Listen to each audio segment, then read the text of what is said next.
Yo, welcome everybody to another live episode of SEN Live here on the Schmodown Entertainment Network. I am sitting in for Christian Harloff, who is off having meetings and pushing forward everything involved with the Schmodown Entertainment Network. He asked me to sit in, and I'm excited to come to you live here on this Tuesday. We got so much to talk about. There's Cobra Kai controversy. There's Disney Plus blurring butts. There's all kinds of stuff happening, and cleavage. There's all kinds of stuff happening in the world right now, and maybe we'll even get to that Labyrinth sequel that just got announced from a deadline with director Scott Derrickson, Doctor Strange director Scott Derrickson, coming in to direct this thing as well. But let's get to everybody who's going to be joining me here today. First of all, the man on all the buttons and the man who brings a lot of love to his cocktails, his casting, and his Twitch stream. That's Ben Goddard. How are you, Ben? What's up, my man?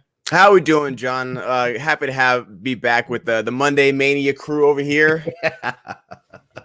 How's the Bandit Brigade doing, man? You guys putting a lot of positive energy out in the world, I saw. It's great. Yeah, like they all sent one of my patrons and one of my Bandit Brigade members graduated with a doctorate and like couldn't walk, couldn't celebrate, like had a little party out there with like her family and her pets, and we all like sent her flowers and everything like that, and she posted on the Discord, and that was really sweet. Sweet stuff, man. Sweet stuff. That's Benny. He's all sweet. He's all sweet. He's all sweet. Just sweet. The sweetness. sweet. Super sweet. But of course, you know, we got to balance things out with bringing the funniest guy here on SEN Live. We got to bring him in. Hair growing back now. Look at this guy. Got to bring him in. Brett Sheridan. Look at it. It's starting to come in really well. Look at that. Yeah. Oh, and he hasn't even fixed his mic. You're muted there. He's muted. Did he mute himself? I think he muted himself. I there thought you Ben go. muted me. That was weird. No, why would I ever mute you? Man, already off to a good start. It's harder to get set up like when I have more time in the. It's so because everybody in the family suddenly has. My wife's like, I can't hear her. I'm on a Zoom. I can't hear her. My sister calls me. My daughter's like, I need to print this. My son's like, I forget to find my iPad.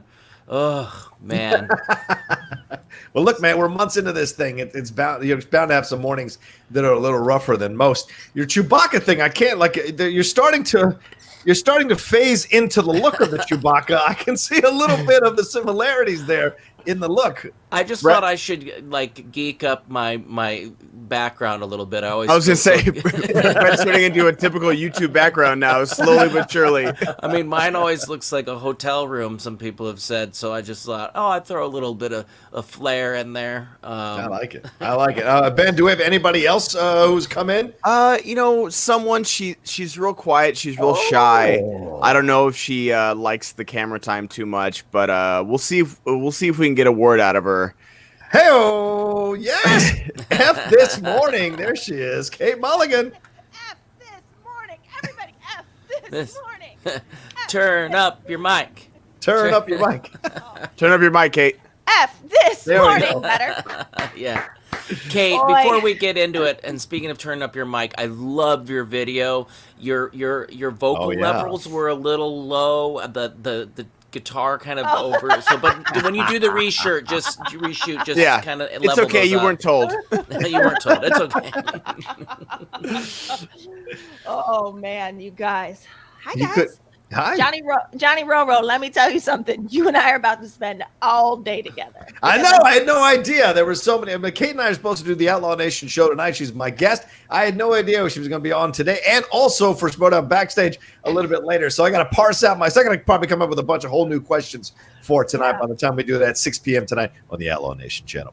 But anyway, we're here to wake everybody up because you're apparently looking in the chat. You're not the only one that feels like F this morning. So I'm glad you all are tuning in with us because we're going to try to entertain you, make you laugh, get your mind off the crazy stuff that's going on in the world right now, and talk about all kinds of nutty things. Do we have RB3 today as well? I don't see him waiting. I sent out the email to him, so hopefully he shows up. I know traffic's pretty bad out there, to get to his camera. But can I defend myself along with what Brett was saying? I have to say there's something about when we used to go to SEN, physically go to SEN. There was a time that I had to be out of my house, and then once I was out of my house, anything that happened in my car or two, that wasn't on me. When you leave me in my house, there are 3 people that can find me. 3. Yeah.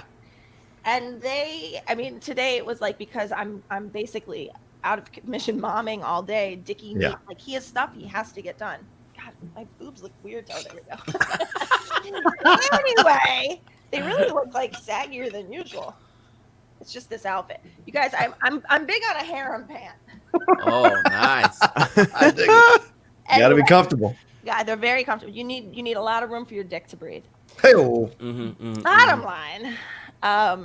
But they just, so I basically had both boys and I was like, okay, today we're gonna, because they love a project. I'm like, we're taking all of the cushions off of everything and we're making a big cushion floor. And so we took all of our couch cushions, the baby's crib mattress, all of it, and put it.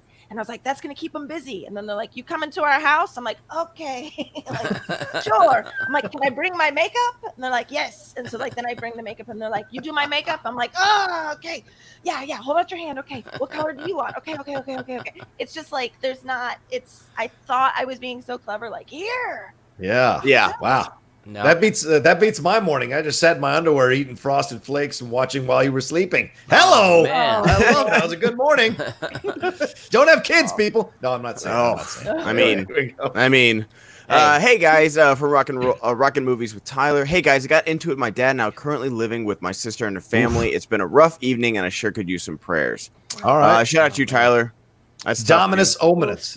Dominus Ominous, I think is what they say there. So praying for you, Tyler. It's tough. My dad and I used to have terrible fights. I wouldn't, one time, Latinos are proud people. I don't know if you know this, but my dad and we used to get in these massive fights. And I remember one year we lived together where we didn't speak to each other for a year. We spoke through my mother as the conduit, and we did not speak for a whole year. Wow. So I get it, Tyler. I get it. So let me ask you though, John, now that would you redo that year or do you stand by that year? I stand by that year. There was stuff that we both had to, kind of figure out. And later we put everything together before he passed. Like we forgave each other and had closure and everything like that. But part of manhood, and I think a lot of people know this, doesn't maybe not even necessarily a Latino thing, but part of manhood sometimes between fathers and sons is the father being able to let go of the son and the son be able to stand on his own. And sometimes the son's got to fight back and demand his space in the world against the dad, and the dad isn't always liking that situation. So you'll have battling. Not everything is like Finding Nemo. You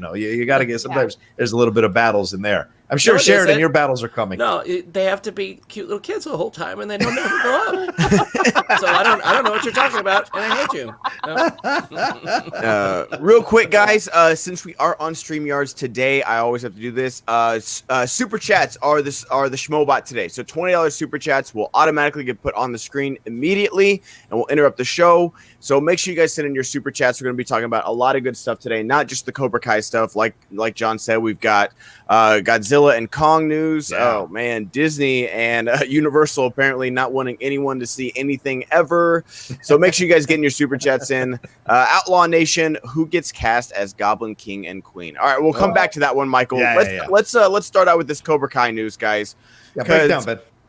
It was a little strange trying to find this news because it kind of went really under the radar. Yeah. And what it is that YouTube canceled its other scripted series, Impulse. And that was like its only other scripted series on YouTube Red or YouTube Premium or whatever they're calling it now. And no, I'm not going to buy it. Stop asking me, YouTube. But Cobra Kai also got pushed back because of everything that's going on in the world. And so there's been a lot of speculation of if after season 3, because I believe season 3 has already been shot, I would think, if it's going to be canceled before season 3 or if they're just going to have the season or move it to Netflix.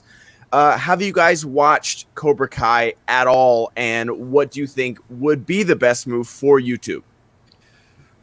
Well, I will say this. I've absolutely watched Cobra Kai. I loved it to pieces because I grew up with that film. I mean, that film and that film and Back to the Future and like Rocky IV and Top Gun. Those are like seminal films at that time if you were growing up as a teenager in those 80s. And certainly Karate Kid was incredible. And then coming back with Cobra Kai, and in that first season, you are shocked at how they took a YouTube video that was like playfully made to turn Daniel LaRusso into the bad guy and actually turn it into an entire series for 10 episodes. And then the second season went even farther with the storylines. I enjoyed it as well. And the third season, there were rumors that Elizabeth Shue, they were going to actually get Elizabeth Shue to come back and do a cameo or do one episode or something like that. So a lot of people were excited about it. I did some research on this for the show, and Hurwitz, one of the guys who's in charge of Cobra Kai, he said that there will be some information coming soon about it.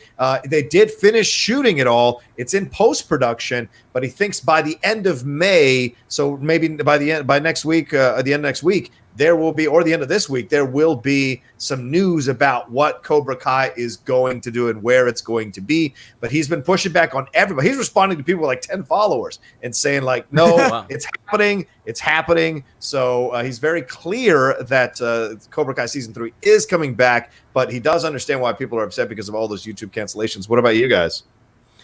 That's on my one where I need to see it. Again, it was a weird sell for me at first. I'm like, and I'm sure it was for everybody, but again, I think when it started, it was the thing, Ben, where didn't you have to buy the extra YouTube, and that was it was only on premium. I think they put the first season out for free, or maybe the first episode or something. I know they put out some of it for free because it got a lot more buzz. Yeah, because when you see like Cobra, like, oh, it's a continuation of Karate Kid, I'm like, oh, okay. Cool, but I hear it's amazing. So like, it definitely is on my watch list now. But you're right, like the selling point like just wasn't there for me. It's all the word of mouth and all the buzz afterwards that's gotten me interested. Yeah. What Somebody about you, Kate? did tweet out to me. I forgot what they said, but it is free somewhere. I do believe it might be Netflix or one of those, or Hulu. Okay. I just have to say, I'll be the man who will fight for your honor. I'll be the hero you're dreaming of. Lonely to me. We did it all for the glory of love. We did. Thank you for joining the Brett Cage show. Yeah. I had to give you guys your solo time right there. Those are tough notes to hit, Ben. I wasn't even going to try. Yeah, exactly. That's the thing. I didn't want everyone to say, "Oh, everyone join in." No. Hey, Brett, are you on top now? Yeah, now I'm on top of. Okay, whoops! Oh, What just happened? Look at that. Hey, he's on top. Brett's on top, guys. Something just happened when Brett said, "I'm on top." I don't know, there's something weird with my. Why do sometimes programs just open up for no reason? Sure. Yeah, Sure. it's not. You're not just like operator error, but all right. Well, you just don't have Pornhub queued up on a timer. Yeah. No, it's just like, oh, I forgot it was Masturbate 30. Everybody stay out. Daddy's zooming. I got to turn off the notifications. Now, John Hurwitz was responding to a bunch, but one of the things he said is, if there weren't rumors, I'd be disappointed. That would mean nobody cares. He said, somebody asked him about 24 hours ago, I finally got the rest of the family into Cobra Kai, and I would like to give them good news with respect to season 3. When can we see something? And he said, soon. Don't know the exact day, but there will be news about season 3 soon. Someone else came at him a little bit harder and cussing him out, and he said, I totally understand the frustration that fans have. I don't blame them at all for how they feel, but soon enough, it will become clear. And that he's excited for people to eventually see the new season. And a couple of the other creators were tweeting out pictures, and it looks like they're kind of leaning into Karate Kid. For the Karate Kid 2 stuff. And there's shots of them in like the jungle. And so I wonder if they're going back to Japan. Remember, that's what Karate Kid 2 focused on, was going back to Japan and seeing Miyagi's, where he came from, and that, war he had with his former classmate and now, rival, and they come together at the end. Yeah, with the thing. I need to rewatch those because I could have sworn I've seen all 4. But all I remember is wax on, wax off, and there's not 4 though. Is there only 3? There's only 3. Hillary's okay. Oh no, I'm sorry. You're right. Swank's Hillary Swank's the 4th one. I don't really count. Yeah, that Hillary one, but Swank's you're right. the 4th one. Yeah, that counts. You're right. That's the one with the Smith child, right? The 4th one. Or is that like was that a Smith reboot? Child. What's the Smith? No, that's a different one. Jaden. With Jaden. Oh no, that's the Smith. remake. Yeah. David Wilson, Cobra Kai is honestly wasted on YouTube. Moving to Netflix or another service, I feel would just give it the eyes it deserves. Also, I think both seasons have been free because of the pandemic. Oh, okay. I'll look that up. John of Movie Lovers Unite, I guess I just checked, tweeted me that you can watch the first 2 seasons. So maybe but that's the other thing. I don't. Do people watch YouTube on their televisions? I haven't quite delved into that. I do. Yet. I hate watching things on a computer or. Oh yeah. Yeah, when I got YouTube Red, when this first season came out, I immediately put that app on the Roku and watched it on the TV through the Roku. But yeah, you can watch. I watch music videos on the YouTube and trailers. I watch trailers off YouTube on TV through the Roku. But yeah, all right. Hey, it's a brave new world. I don't have. We used to have a Roku, and then I got rid of it because I'm an idiot. Because I was like, Roku, this is a thing of the past. Now TVs come with Roku. I hardly know her. Yeah, right. But so but we have a Samsung TV which has the apps. It has no apps. It's just got like Disney Plus isn't on it. So we have one year one of the wrap gifts from one of the Nick shows that Dickie was on was a Chromecast. Oh yeah, Chromecast, the Google one. Put it in. So basically, I open things up on my computer and stream it to my TV. Yeah, boom. Yeah. So that's like how we do. That's how we do Disney Plus because we can't get it on Samsung. It's how I do. Yeah. Anyway, Brett, there's a lot of options. Way to get so technical here. Yeah, Brett. If you figure it out on your phone, you don't even need the Roku. You could stream from your phone to the TV if you have a connection with your YouTube to the TV and you sign into it. You can just stream right to it. So. Just letting you know, Brett. Hey, the future is now, people. Just picturing Iron Man with his holograms. Like, I think I bought one of the last LCD TVs they had available. Wow, yeah. And and it's still kicking, so I just haven't really gone for anything else. Oh, and it's the only thing that fits inside of my small entertainment center. Like I got it to where there's like a millimeter on each side of it, and so I can't expand it all, and I don't want to. It's actually wedged in there, so he can't get it out. Yeah, He's just stuck with that TV. I believe it's the Bonda from IKEA, which they have discontinued. The or it's Bunda, I do believe. But you also like your wife was probably like, Laudy was probably like, should we earthquake proof this? You're like, it physically can't come out. No, it can't. There's no need to strap it. We got someone that just snuck into the waiting room, and let's get him in here. He's part of the Monday crew as well. There he is. Hey. Converters. Hey, what's up, y'all? Sorry, man, my internet around here. Someone must not paid the bill or something. But in a minute, but yeah, that's important. Yeah, what's up? What's up, everybody? What's up, RB? I'm chilling. Just trying to survive. These past couple weeks of quarantine have been kind of tough, honestly. Oh yeah, just being at home and stuff. Yeah. Being at home, finding things to do. Yeah. He's not lying. I mean, it's got, I was doing fine with it until the last couple of weeks. I agree with you, RB3. It was like, you get to that moment where you're like, well, I just want to go. And they're starting to open things up more in California, but then you're seeing people acting like absolute idiots out there. And you're like, well, do I really want to go out there and risk all this kind of crazy shit? Because people are being absolutely stupid about this shit, Yeah, crazy. It's crazy. We actually ventured to the beach yesterday. Oh, yeah. Well, and I was like, amateur hour. The beaches, I was like, well, the beaches are open, and they are. They're open, but there are restrictions. So I'm going to follow every single one of those restrictions.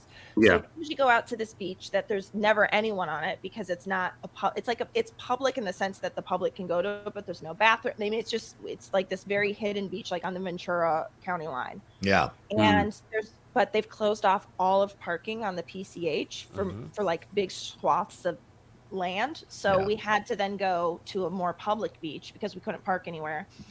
And I was shocked. So the rules are no sitting, no coolers, no umbrellas. Right. You're going to be on a beach. You got to be in the water or walking. You got to be doing like something active. So you can be swimming or you can be walking. Those are what you can be doing. You got to have masks on if you're going to be near people. So I had us all, like, boys are in the swimsuits. We've got these masks on and stuff. And people are flagrantly umbrellas up, blankets out. And I understand, but like, it's that thing of like, if you start putting the umbrella up, it's called the like normalization of deviance. I think it's like those little things like, yes, okay, so now you've got an umbrella up and you're sitting. What's the harm in that? The problem is like, now you're like, you've already broken the rules. So now you're going to break the next biggest rule. And Dickie was sort of like, do we really have to wear the masks? I'm like, I'm not going to, like, he said his dad explained this to him once, that it was like 4:00 in the morning. They were leaving to go somewhere and there was a red light and there was no one around and his dad stopped at the red light. And Dickie's like, why are you stopping? And he's like, because if you don't stop now, you start breaking, like, it just keeps, it's like a normalization of deviance. Anyway, I was shocked that people weren't doing it. And like, ultimately it was like a 3-hour trip for 1 hour on the beach. But people are taking the mask thing way too far. Kay. Yeah, I agree. they are. Way They too really- far. There's no need for it.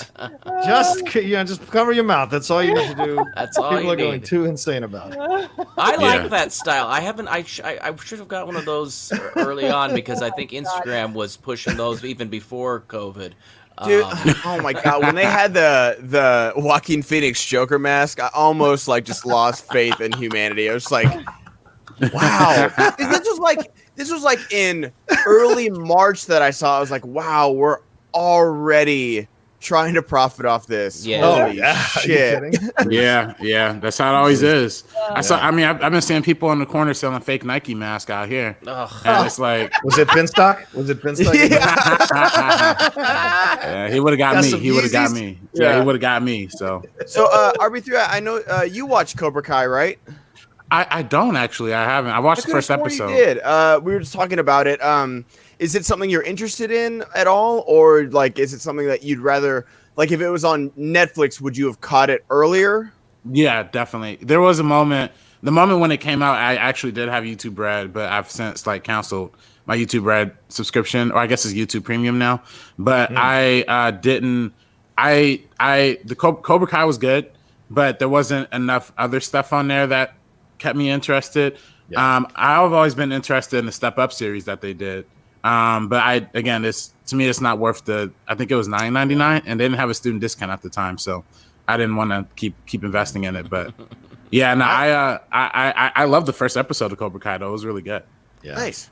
I still have it. I still pay the $10 a month because I don't like commercials on the videos I go to take a look at. So it's like, if I can, because I can afford it right now, I'm like, all right, I'll pay the $10. What's the big deal? I love the student get discount thing. I was reminded of when I used to use a student get discount when I moved out here to go to movies. And at one point they go, dude, you graduated in 96. It was like 2000. I'm like,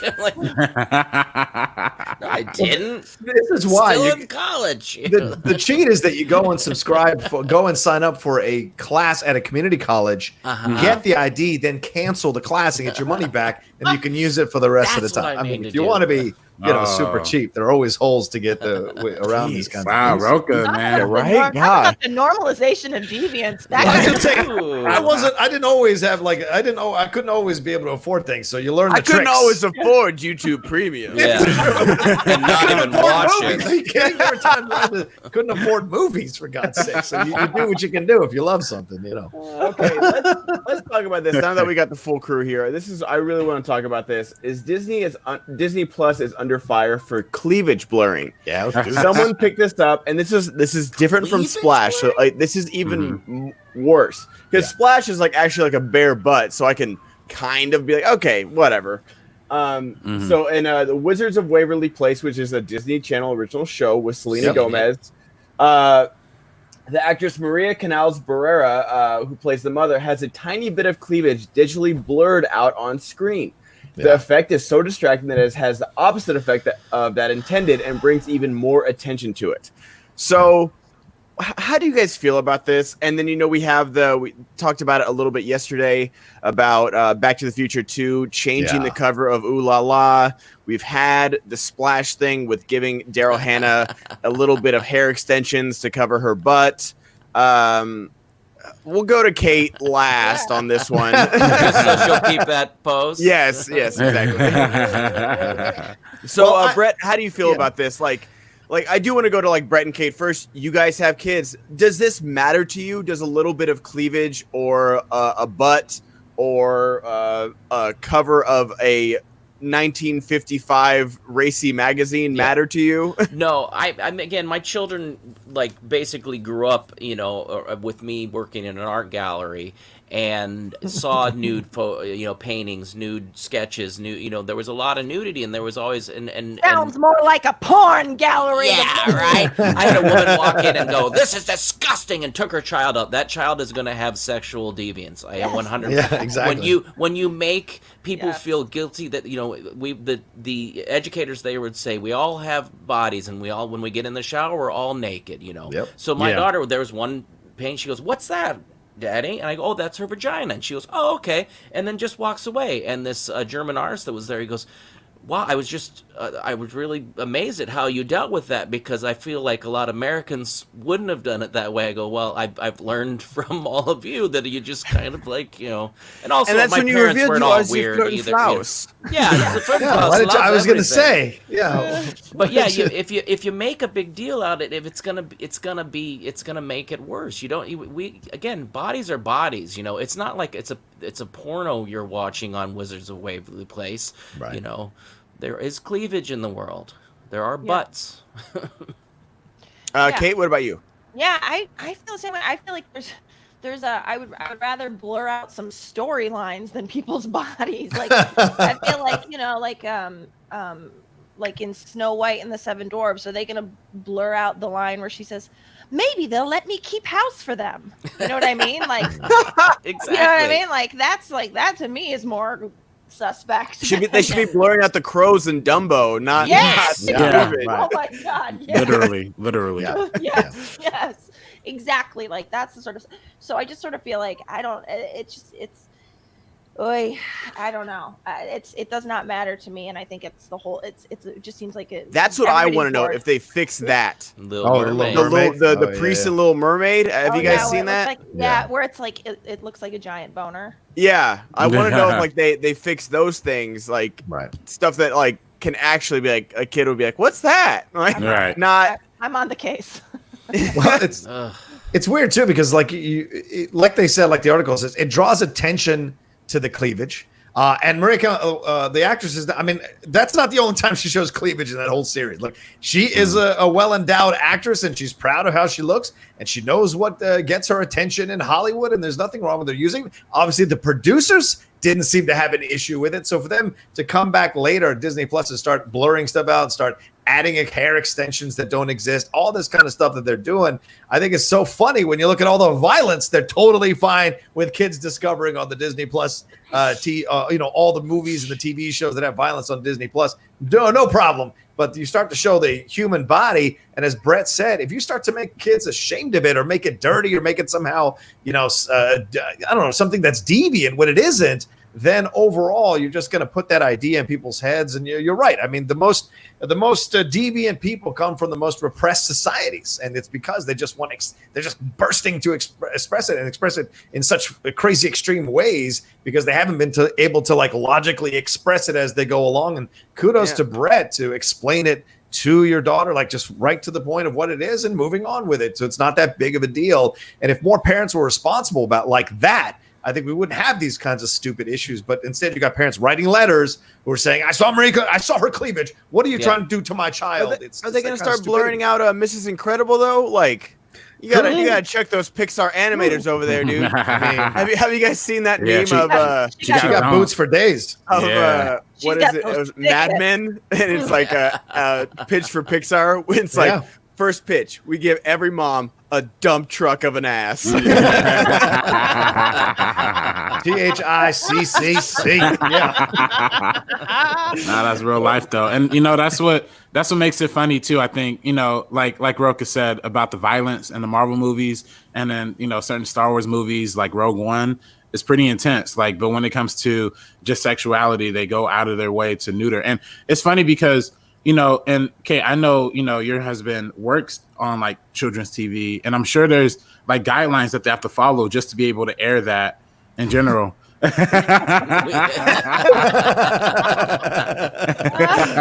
good. That's funny. But it's funny that they pick and choose what they edit, right? Because I watched I watched The Simpsons the other day on Disney Plus, and they keep the majority of the risque stuff that you see in there.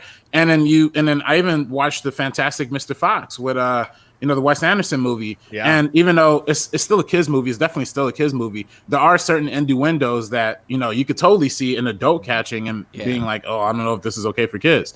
But it's just funny. I mean, I wish they would figure out a system in which and that's just the unfortunate thing about streaming too. Like, it just gives studios the unlimited right to just change and maneuver whatever they wanted to do, whatever they wanted to change, over the course of history. So that's why we got to keep supporting physical media and know what we're watching. So I think the big point of Fantastic Mr. Fox that my son laughed at was you cursing me? I'm cursing you. Cussing, you cursing me? You cussing me? You cussing me? I cuss you.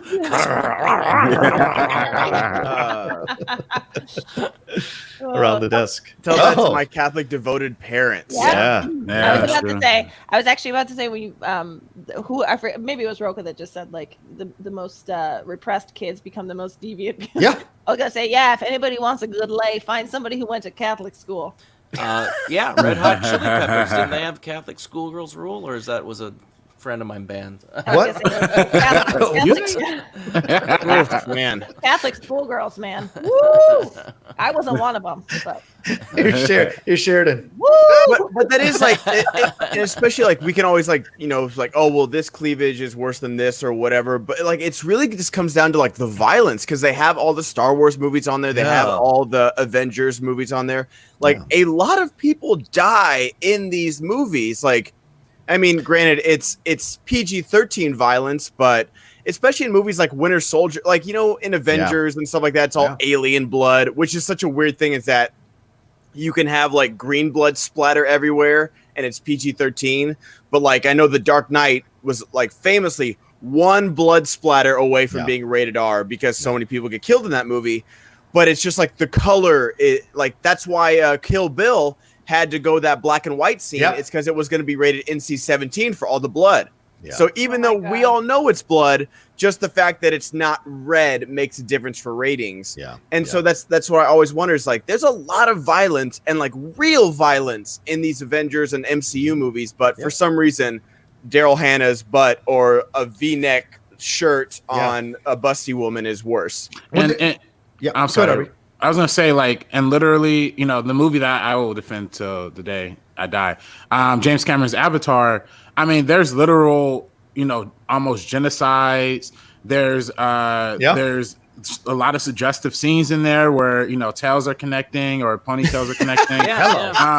Why don't they censor that out? Why don't they look at that? But I guess since it's the biggest movie of all time, they don't want to do that. So. I think the biggest thing is parents are, and get back to just how the parent deals with it, whatever your background is, and then you, as a new parent, you get to your choice to deal with your kids as you want. Maybe your parents didn't deal with you in the way that you appreciated, but you move forward and you say you don't make somebody feel guilty because they have a penis. You don't make them feel bad about their bodies in any way. Any sort of body shaming or going and the more it's just like drinking. If you make drinking, if you ever drink, I'm gonna kill you. That's gonna make a kid drink even faster. They want to rebel in some way. So just talk to your kids, people. Just talk to them. That's because there's so much more. I mean, I think the advent of accessibility to pornography, that's a legitimate conversation to have, right? There is so much of that is available to kids with just the random click. I mean, we saw it in that Good Boys or whatever, whatever it was that came out last year, the comedy. They just type in a couple of words and boom, it's right there. So I get what Disney Plus is trying to do, but that's the stuff they really should be trying to limit access to children too, because that's where that stuff comes from, where they don't understand how it's being portrayed in a responsible way. Seeing Daryl Hannah's butt's not going to turn you into a sexual deviant. Stumbling upon some terrible pornography because you're just like a kid who's just typing in stuff or you're exploring stuff, that's the stuff that's going to mess with you. Because it's not explained correctly. It's not presented correctly. That's the stuff that all we had was somebody telling us there was a 20-year-old Playboy under a dumpster behind the 7-Eleven. And that's, right under Finstock. Right there, right under Finstock. But now you can Google. I had to do the like safety thing on the kids' computers. I'm like, but what would a 7-year-old put in? You know, I love PP. You know, like I'm just trying all the different words and even I found out recently TikTok. I shouldn't let my daughter watch everything on TikTok. I didn't know this. There's all these new things coming out. You can limit people who follow them, but you can't limit what they see. There's so much of this new technology, and again, a kid can type in anything. If you don't have any sort of parental controls, they can see some of the worst stuff ever. Jeez. And before you've had a great conversation with them, they shouldn't see a gangbang. I mean, it's but after you've had the conversation, after you've had the conversation, but this is the conversation we have. When a woman loves a man and another man and another man and another man and another man and another man a lot. Yeah. Sometimes they all get together. And they all show her how much they love her. They love her by giving her a gift. That's a children's book you should write. My favorite is the one like about one the two page kids. at a time, and another man, Call it the choo-choo train or something. Read "Mommy Laid an Egg," I think is the name of the book to your children. It's something like that, but it's where the kids ask how babies are made, and the parents give them all these stupid, like they come from storks and blah blah blah, and then the kids go, oh well, I heard that the man puts his penis inside of the woman, and then semen comes and then they explain it like. Give them more credit than they deserve. That's what I'm saying. I like. They added hair to her butt and splash, but you can still see bare chest just prior to that underwater. Well, they get away with the underwater being kind of like difficult to see through. Is how they get away with that crap. What was that motion, John? Look, I like see that guy over there's comment, Ben. Can we bring that up? For Kate's response, they don't need to love each other, though it's recommended for the game. Yes, it is recommended. All right, getting over to Streamlabs before we go down this rabbit. Speaking of rabbits, real quick, Ben, what are they gonna do about Jessica Rabbit? Like, are they gonna blur her out for God's sakes? They just need to censor all of Jessica Rabbit if they're going down this road. Was that even was that children's or was that that couldn't be? Well, Disney did that though. Yeah, that's a Disney movie. Oh, okay. Yeah. Anyway, sorry, Ben. Go ahead. Oh, you're fine. So yeah, guys, keep sending. Streamlabs is open, just not the Schmobot. And then, like I said, $20 super chats are gonna be treated as Schmobots. You okay? He choked. Mommy, what's a donkey punch? Yeah. This is terrible. It's if terrible. you want Kate to continue reading her book about the gangbang, go ahead and send in $20. Oh my god. Oh my god. Yeah, say that for Brett and Kate's play date. Hey, Christian. Sorry, Christian's not here. With the news of the delay of Star Wars The High Republic stuff starting January 5th, do you think this might mean Celebration is always also going to get postponed? Absolutely. Yeah. Absolutely. So, I have tickets to Celebration. It's going to be my first one, and it's definitely not going to happen. Yeah. Yikes. When is it supposed to be, Ben? Sorry. July? I honestly can't July, right? think of it at the top of my head, but I know it's next year sometime. Oh, next year. Okay. Yeah.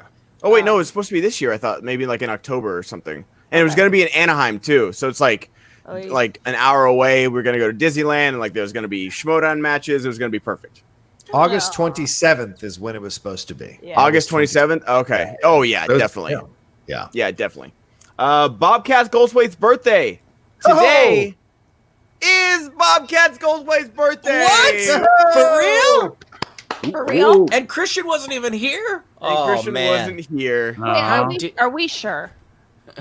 Let me Google it. Google it. Is Christian here? I did Google. He's in the chat. Is Christian. I did Google Catholic schoolgirls rule was a Red Hot Chili Peppers song, so I did. I just like to always point out when I remember things, guys. Just please that I did make it up in my head. I love to point that out. Oh my gosh, I feel like if it's really Bobcat Goldthwait's birthday, we have to have him on. May 26, 1962. He's 58 today. Wow. And we were just playing clips from his show, Don't Watch This Show or something that Christian said. Yeah, that was ridiculous. Oh, wow. Impulse 76, huge fan of you guys. Hey, what's up with Disney Plus? Why are they covering cleavage, especially on a Latina? Love you guys. Viva Guatemala. There you go. Hey. Viva Also, Guatemala. Shout out to the guy that gave us Canadian dollars. All right. Yeah. Hey. All right. Lucas Shashek. Nobody's so Christian. Let's keep this rolling for another year. I like where you're coming from, Lucas. That's brilliant. Birthday of a certain comedian, I can confirm. That's great. Hey. You guys. We really need a moment of silence for this. Yeah, right? Oh, really? All right, for Bobcat? All right. Yeah. I don't know, not a moment of silence, but like this is everybody's, I guess, a moment of silence. A celebration of life. Maybe Let's have a moment of silence for all our audio users. Yeah. Police Academy. Cody Allen.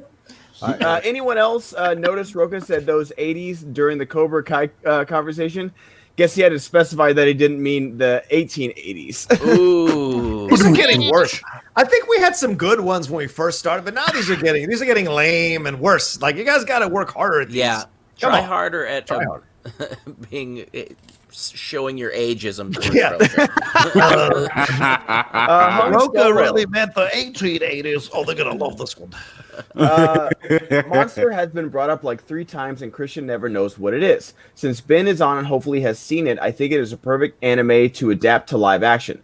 Just a surgeon on a journey to stop someone he saved from committing genocide. I have not seen Monster. I just watched Parasite. It was a brand new one on Netflix, and Beastars. Yeah. Those two were enjoyable, but no, I have not watched Monster. I'll have to add to the list.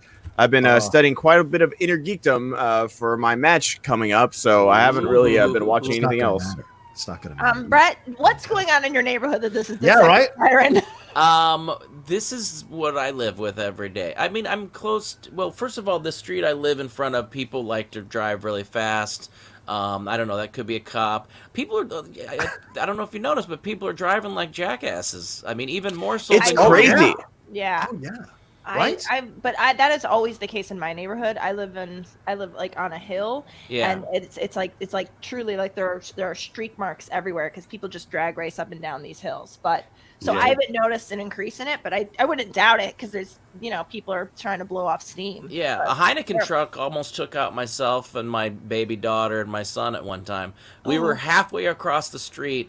And then we're starting to go into, it was 2 lanes and 2 lanes is that I have in front of my apartment here. Yeah. And then we're starting to go towards the other one, and it just, and I could feel the wind of it almost brush my nose or whatever. So that's how long this guy had, the light had been green before he passed us. So then I jumped in the car and I tried to chase him down with my son going, "Daddy, it's okay. Everything's fine." But I mean, I wanted a license. I wanted something. I wanted this guy's job because... Or at least what was in his truck. Yes. Or you get... okay, I'll settle out of court. Give me what the truck's filled with. Settle out of court. Oh, wait, my honey, God. did you settle that whole suit with a couple cases of Heineken full of beer? Yes. That's not a smart move. Ben second B. Nice. Mm-hmm. I watch you guys, the Schmodown, and pretty much everything I watch on YouTube on my TV. Okay. Hey. I feel like I watched a YouTube video the other day on my TV. It felt like super strange because I do have like good sized monitors and speakers and stuff for my setup, and so it was weird like watching it on my TV. Even though like I watched Netflix on my computer and my TV, so it shouldn't be different, but it was for some reason. Dude, you look like fucking Oracle. Your setup. You've got like 7 fucking screens over there. It's out of control. That's right. Yeah. The Unhinged movie is based on Brett. Oh, I didn't see it. Is it about just a really gentle soul?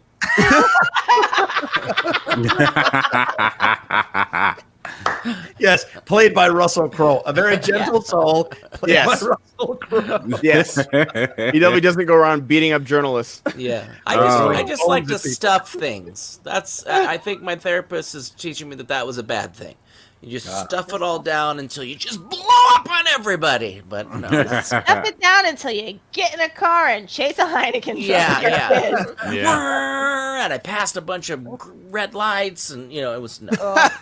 I've been out there a few times. People are insane out there. People are driving, like people are going 40 in a 10 mile per hour. People are going like 75 in a 35. It's insane how angry people are driving now more than ever. Yeah. When they're just like, put me in a house all day. It's just, and there's more people biking and walking. Yeah, true. This is the worst time to be doing this. Yeah. But thankfully there are cops that are posting up out front and they're nailing people right and left. So good for them. Good. B. Arthur can get it. As someone who grew up in Okinawa for 13 years, I would love for Cobra Kai to head back to Oki and actually film there this time instead of Hawaii, like the second movie. Such a beautiful small island. It must be filmed on location. Nice. Wow. Okay, wait, B. Arthur can get it. Now I need to know about B. Arthur can get it. Like, is B. Arthur can get it into Golden Girls because that's all that was available in like English when living on Okinawa? Real question. Let us know. Lucas J. Shashek. All hell yeah. RB3. Thank you, Lucas. Yes. Oh, thank you. Brandon Buck, just a heads up, if you own a PC and also a Canon DSLR, you can now use a DSLR on StreamYard. The quality is a lot better than a webcam. Game changer. Really nice. Okay, but only if you have a PC. Okay. Yeah, like Macs are real strange because I know like Emma has a Mac and she streams, but for some reason to do the murder party, she can't share her screen and her audio with StreamYards. It's a weird thing. We're gonna get back to StreamYards, guys, or Streamlabs in a second. Keep sending them in. This show is run on Streamlabs and Super Chats, guys. We need your support. Thank you so much for all of it. And let's get into this. This just broke this morning. John, you were talking about it. If you want to lead this one off, about Scott Derrickson with Labyrinth. Yeah, this broke on Deadline this morning that Scott Derrickson is he passed on Doctor Strange 2, the creative differences thing, that legendary creative differences thing, but he has apparently taken, and he tweeted this out as well, he is going to direct the sequel to Jim Henson's Labyrinth with Maggie Levin, who wrote and directed Into the Dark and My Valentine for Hulu, will write the script. So, everybody knows that 1986 one with David Bowie and Jennifer Connelly, and that Goblin King and that Codpiece. So a lot of stuff. And of course, Chris Skaliski loves that film. If you ever watch the Schmodown, there's about 75 questions from that movie that get asked constantly. Lisa Henson of the Jim Henson Company is producing. Brian Henson is executive producing, and he's doing it with his frequent collaborator. Derrickson is C. Robert Cargill. So all those people are involved in this thing. They haven't mentioned any casting or how they're going to treat the sequel. They haven't said if they're going to bring back the Goblin King in some form, or Jennifer Connelly's character, who of course is going to come out in Top Gun Maverick in December. So maybe she comes back in some form. But either way, this is 1986, a movie. Now all of a sudden the sequel for it. Is this exciting to anybody? Oh, absolutely. Yeah. Okay. I mean, I don't know. I just you got the Hensons behind it. I'm good. I love. Is the wrong Hensons? What? Get out. Get out. Come on, Elba. I saw what you're doing there. Elba. I saw what you're doing. I like appreciate it. Someone appreciates me. What was the Netflix series? The other one, Dark Crystal. Dark Crystal had crazy success on Netflix. Yeah. And so I feel like that's kind of the reason why it's getting this extra push now, is because people are still interested in. I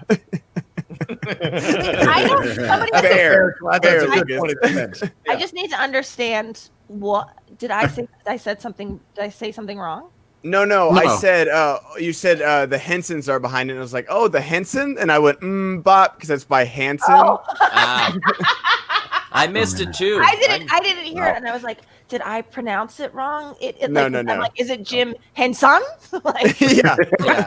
Henson. I got it. Oliphant, Timothy Oliphant. No, yeah. Idris. It's not Idris, guys. It's not Idris. But no, after the success of Dark Crystal, a 10 episode series, and that was like just pure puppets. Yeah. To get, I'm hoping they don't try and recast David Bowie, because I don't think you can replace him. Right. But I think we get like a new Goblin King or a Goblin Prince or something like that. But other than that, I'm definitely down to go back to this world. Like, and like Kate said, as long as the family's involved, then for sure. Yeah. Yeah, it's funny because Scott Derrickson, I believe in Scott Derrickson. I love Doctor Strange. I love Sinister and all of his horror films. He's had a really tough go with like the whole creative differences thing with Doctor Strange 2 with Marvel. And then he also directed the pilot for the Snowpiercer show that's on TNT. And then they fired him off of that over creative differences. Not fired, but I guess he chose not to come back for the reshoots. So he's had a really tough go. I hope that, obviously, like, I love that the fact that the family's involved. I just hope that, they kind of, I hope there's a good enough collaborative relationship and working relationship to where they can work things out without a kind of tiff and a production problem. But I genuinely love the films that Scott Derrickson has been involved. And I think overall, he's just a really cool guy, at least if you follow him on Twitter. So I'm looking forward to it. Brett, Kate? I was going to say, you would have to have somebody as baller as Bowie, like, because he really went in on that part. So if they are going to recast, I'm seeing people say like Lady Gaga would be great. Just somebody. Wow. In 2002, it would have been Johnny Depp. But. Oh, thank God we're past that. Yeah. But like, I think they have to get somebody that's like some rock star that is totally willing to be a weirdo, like a true weirdo, because just even like the makeup they had on Bowie and that thing was just like. Yeah, he looked so good. Maybe Lady Gaga. My son actually yesterday made me he's like, you put the Labyrinth song for me on my playlist, and I was like, sure. You wanted Magic Dance. Wow. I like Soul Shard 99 suggestion. Kanye, make it Kanye. Oh God. We like to be crazy. Well, and to be fair to Derrickson, RB3 a little bit, he left the show because the new showrunner came in and they had he said in his tweet radically different ideas about how they wanted to do Snowpiercer, and he just didn't want to go and do what they wanted him to do. And the original writer of the script, the pilot, Friedman, he left as well, and they replaced him without telling him, and he got really upset about it and launched into a tirade about it. So there's a lot of stuff around the Snowpiercer, which I don't think is getting the best reviews anyway. So I wrote a review for it. I wrote, I got self-plug myself. I wrote a review for it on Geeks of Color if you want to check it out. Oh, yeah. Did you like it? You first have to go to Geeks of Color to. Oh, fair enough. Yeah. Go. No, I'll say the first 4 episodes are kind of weak, but then if you stick around for the end, it gets good. So. Okay. Oh, it's such a hard sell because I feel like that's every show that everyone says, like, right? I can't remember what show it was, but Brett, you know exactly what I'm talking about. Someone's talking about their show. It's like, if you get to like the end of season 2, it gets good. I'm like, no, absolutely not. Like, people say that about the first season of The Wire. Shit on anyone's face, but even if you are selling me a show that you like, if you are even telling me that said like, hey, it's not that good to begin with, but if you stick around, I'm like, there's too much like content for me to stick around with something. And you just got to get through the first 4 seasons. Once you get to that 5th season, the show really takes off. Really kicks in. But yeah, even Christian was saying Clone Wars. He was like, well, he was saying, and people got pissed at him, but he's like, really, you could just watch the last 3 or 4 episodes. I can't remember how many it was, but it's like people are like, what? So yeah. But when it comes to Snowpiercer, I think I said this when we talked about it the other week, is like I watched the Amazon Prime show Hannah, which is like from the movie Hannah, and the first episode was good, but I was like, I've seen this before. It was literally almost beat for beat like the movie. And I like Thomas and Mackenzie. I like Joel Kinnaman. I like Muriel Enos, the girl from The Killing. I like all these actors, but Kate Blanchett and Eric Bana and Saoirse Ronan are better, and it's a better movie. And I was like, I've seen this. Why are we doing the same exact thing again? If you're gonna make a show, make it different. Yeah. Also, sorry.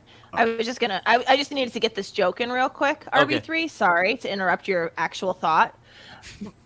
Ben, we don't talk about Hannah anymore. Next. Oh, nice. Loving the show while working from home today. The Labyrinth News blew my mind. Always been a favorite of mine. I've always thought Paul Bettany would be a great Goblin King, depending on age. I'm not mad at that. Yeah. I like that. Sorry, Listen, you can replace Robin Williams in Aladdin, and I thought Will Smith did a great job when people were thinking he wasn't going to do a good job. You can certainly replace the Goblin King, for God's sakes. I think it's possible. Yeah. RB3, I'm sorry. RB3 was going to say something, and I interrupted him. It wasn't. I mean, we don't have to keep talking about it. But I was going to say, Dear White People had the same thing of like it like the first 6 episodes of the show, Dear White People, were like a remake of the movie. And I kind of suffered for me too. So. That's what Matt Link is saying. It's like it takes half the episodes to get past the movie, but it's good overall. Okay. Yeah, I think I liked it. I loved the first season, and you're right. I actually didn't like the movie that much. I actually stopped it about an hour and 10 minutes. I was like, this is boring me. But the show itself took more time to get to know the characters as it went along. And then he's right. Once I crossed the midway point, it really kind of leads to this cliffhanger at the end. And I went and did a set visit for Hannah for season 2, and what they're going to do in season 2 is like expand that world out like crazy. So I hope it drops soon and people give it a second chance if they were like you, Ben, and thinking, I've already seen this already. Yeah. It just seemed very, very like the pilot episode. I know like pilots are not indicative of the show. Look at Sopranos. How dare you? How dare you? I started to realize though, Rocha and I both went to The Wire with this. It's like people say like, if you can get, but I have to say something I've started to realize about The Wire is that if you don't love those first 2 episodes, the show isn't for you, because I rewatched it now. They're great. Yeah. And like, if you like, it's not like, to me, I'm sort of like, then it's just not your style show. Keep it moving. But like, you shouldn't need any, like those first 2 episodes. And I guess maybe part of it in rewatching it is that I know how all of these things are going to unfold. So I'm like, oh my God, I can't believe this was in oh my God. Like, but I just started to realize like, sometimes not every show's for every person. And I just sort of feel like, if you don't like the first 2 episodes of The Wire, like keep it moving, because I'll rewatch it for the rest of my life. What are you doing over there? Keep it moving. I like Tim Franco suggestion in the chat for Tilda Swinton as the Goblin King. I like that too. That's great. That's for anything, honestly. Yeah. Like, by the way, that's wrong. That is Dickie's like hall pass. Really? Tilda Swinton? Oh, he loves her. He loves her. Interesting. Every time she runs screen, he's like, what a woman. What a woman. Wow. What a woman. What a woman. What a dame. He Snowpiercer was like, wasn't she in that movie? That was she was. She was. He had a crush on her in Snowpiercer. Yes. I'm telling you. With that overbite? Yeah, I mean that's he's just in the corner. It's like, I am a shoe. Tell me I'm a shoe, Tilda. Tell me I'm a shoe. Hey guys, welcome to the train, and I just want to take very delicate care of what's happening here. So good. What a woman. I love it. You're looking around like if he's in the room, or are you like? No, I keep hearing somebody knock on the door. I'm trying to figure out. Hold on. I hope it's the kiddies. Yeah. Bring the kids in. Ben, will you close up my screen in case just in case. It's the guy. She walks in on Dickie watching a little Tilda Swinton. Oh lordy. So Dagan from Super Chat sent me a link about James Mangold directing Indiana Jones 5, and that's been news for a while, but we got an update. Is it real? Yeah, it's real. James Mangold directing Indiana Jones 5. Steven Spielberg will remain attached as a producer. Asked what Mangold makes the right fit, he says, his love of the franchise. He's a wonderful filmmaker. I think he also has a relationship with Harrison.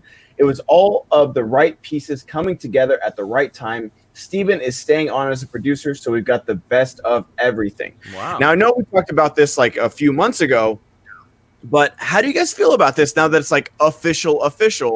Do you like Mangold as the director of Indy 5? Hell yes. I love that. As a massive fan of Logan, which is hanging to my left here, I love this idea of Mangold coming in and doing this. Because, I mean, obviously, he shepherded the older version of Wolverine with Hugh Jackman. He can shepherd one last time this older version of Indiana Jones with Harrison Ford to the end, hopefully, and we're done with it after this one. So I think it's a great choice from Mangold. And tonight, I think he's doing I'm sorry. Tomorrow night he's doing a watch along of Logan as well. So cool. Nice. Jared Leto was Goblin King? No, sorry. No, Ben. No. Sorry, I don't know Ben. about that one. Yeah. Brett, Kate, RB3, how do you guys feel about Mangold? He can do no wrong. Oh, sorry. No, That's all. you're right. That's all. Yeah, that's it. He can do no wrong, as far as I'm concerned. Go ahead, RB3. I mean, I was just gonna say the same thing. He has a great track record. It does kind of sadden me that Spielberg's not going to be the one to finish it out, but if you have to make that replacement, you can't ask for a better replacement, I think. So, as someone that knows his entire catalog, it's a he, right? We're talking about he. Rocha had mentioned Logan, and then all the other ones. So if you did Logan, then I don't know. I don't know. Sure. Thank you for your genius insight, Brett. Google's now we know why Mangold. Brett's the permanent guest on SEN and not any of us. How do you spell Mangold? Is it like it sounds? Or? Who is this Mangold? Oh boy. Is that a Bond character? The funniest jokes I've heard in a long time. If you guys have been watching What We Do in the Shadows, the TV show. Oh God! Like the cold open, they're like, "We're going to a party with a superb owl. I'm so happy to meet the superb owl." And then someone shows a poster, and it's a Super Bowl party. And just like the way they say superb owl, you would never think it's a Super Bowl. Yeah. It's one of my favorite jokes of all time. I want to see that. Is it still AMC or is it? It's on Hulu. It's on Hulu. Yes. Yes. Yeah. Like it's one of those things. Like as soon as it premieres on FX, it goes straight on Hulu too. Got it. Yeah. But Mangold and Indiana Jones. Sorry. Ooh. Yeah. Keep going. Get that out. Get that out, baby. Yeah. He just makes like such. I know it's not a bad thing to say. He just makes such great watchable like popcorn movies on the surface, but then you can easily go into these deeper levels. And so bringing that to an older Indiana Jones will be perfect. Yeah. Like Ford v Ferrari, Logan, 310 to Yuma, like these movies all deal with like masculinity and like, is it fragile? Is it toxic? Like all these different things of like what it really means to be a man in every different setting and what it means to be yourself. And so that's perfect for Indiana Jones. And I feel like I was just watching Crystal Skull the other day because it was on Netflix. And the first 20 minutes of Crystal Skull is great until he gets in the fridge. And the fridge is the moment, right? And even the fridge, I can almost forgive the fridge until Shia LaBeouf starts swinging with monkeys. I'm like, oh man, you just you had me, then you lost me, then you had me a little bit more, and then you keep doing it. Stop doing it. Oh, Mutt. Yeah. Well, I'm sorry. We keep doing this. We keep doing this. Do it again, Kate. No, I'm not doing it. RB3 goes this time. I'll save it. No, I'm sorry. I really okay, my bad. I was just gonna say I know for Indiana Jones 4, they had a Frank Darabont script that was apparently like really famous that they were originally gonna shoot, but they switched it up for the alien plot. I wonder if they're gonna incorporate elements of that into this finale, but. I mean, if it's still sitting there, I wouldn't mind it. And this is a good point. See that guy over there? No. Would you want Shia to come back? Nope. Yes. Nope. I think so. Yes, I do. I would. I think he's a good actor. It doesn't mean he has to play this part. I feel like he's a fantastic actor. Does he have to play this part again? I think he's above the part now. Unless you're turning him into Indiana Jones with the resuscitation of his career, unless you're turning him into the next Indiana Jones, why would you come back? It makes no. Yeah, you're right. But I mean, the thing is, do you think people will accept a next Indiana Jones? Do you think people would want that? I mean, Harrison Ford, he won't be around forever, obviously. And so, maybe like in 15 or so years, we'll get another one because that's Hollywood. But do you think people will accept a passing of the torch type movie? Because it didn't out of everything in Crystal Skull, that was the thing I least minded. I was like, Shia being the next, whatever, like it's fine. But people just went into an uproar about it when there's so much other stuff of that movie to get mad about. Right. And so I feel like people just won't accept a passing of the torch type of movie. I feel like you just have a straight line adventure with Indy. And if Shia wants to be there, that's fine. I'm fine with that. He's a great actor.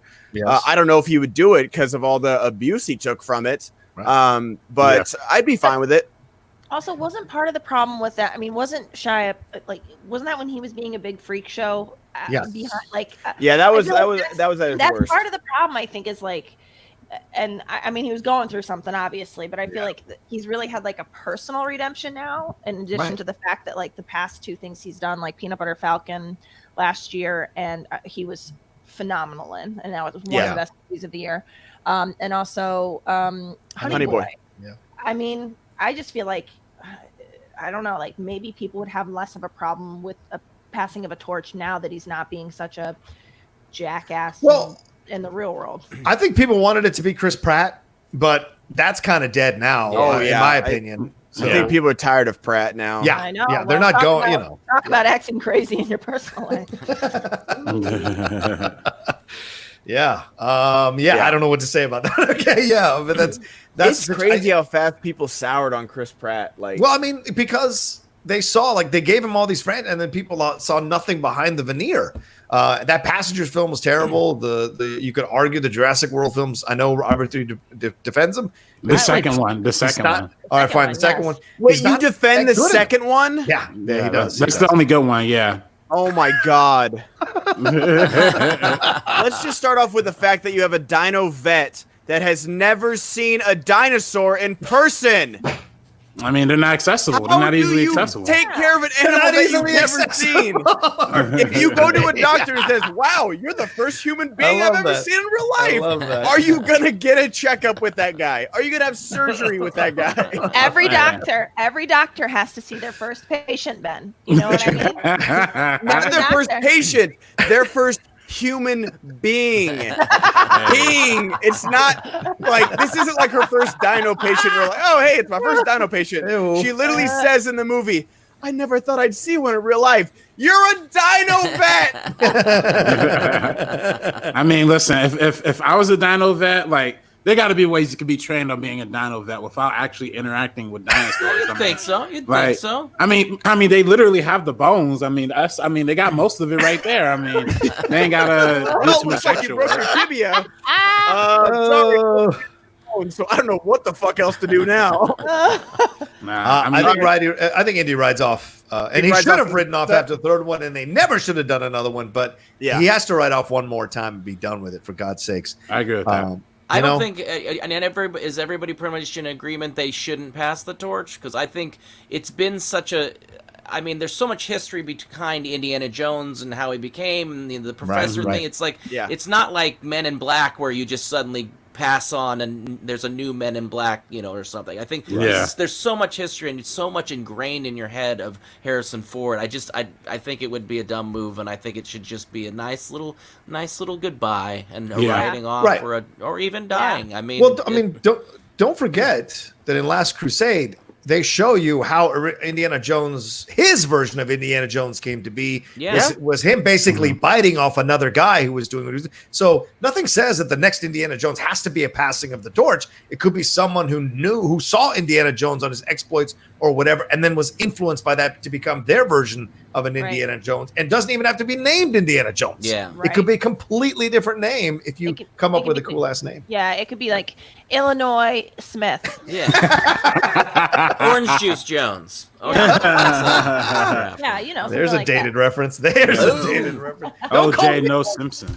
No, I agree though. Like what John said, like at the beginning of the third one, it's just a guy giving him his hat. He's like, today you got beat, but tomorrow might be your day, right? And that's such a great beginning to a movie. It's just like it's like Indiana Jones was born to this. He just saw something and acted, and then he was like, you know what? I'm gonna do this from now on. I'm going to steal other cultures' artifacts and put them in museums.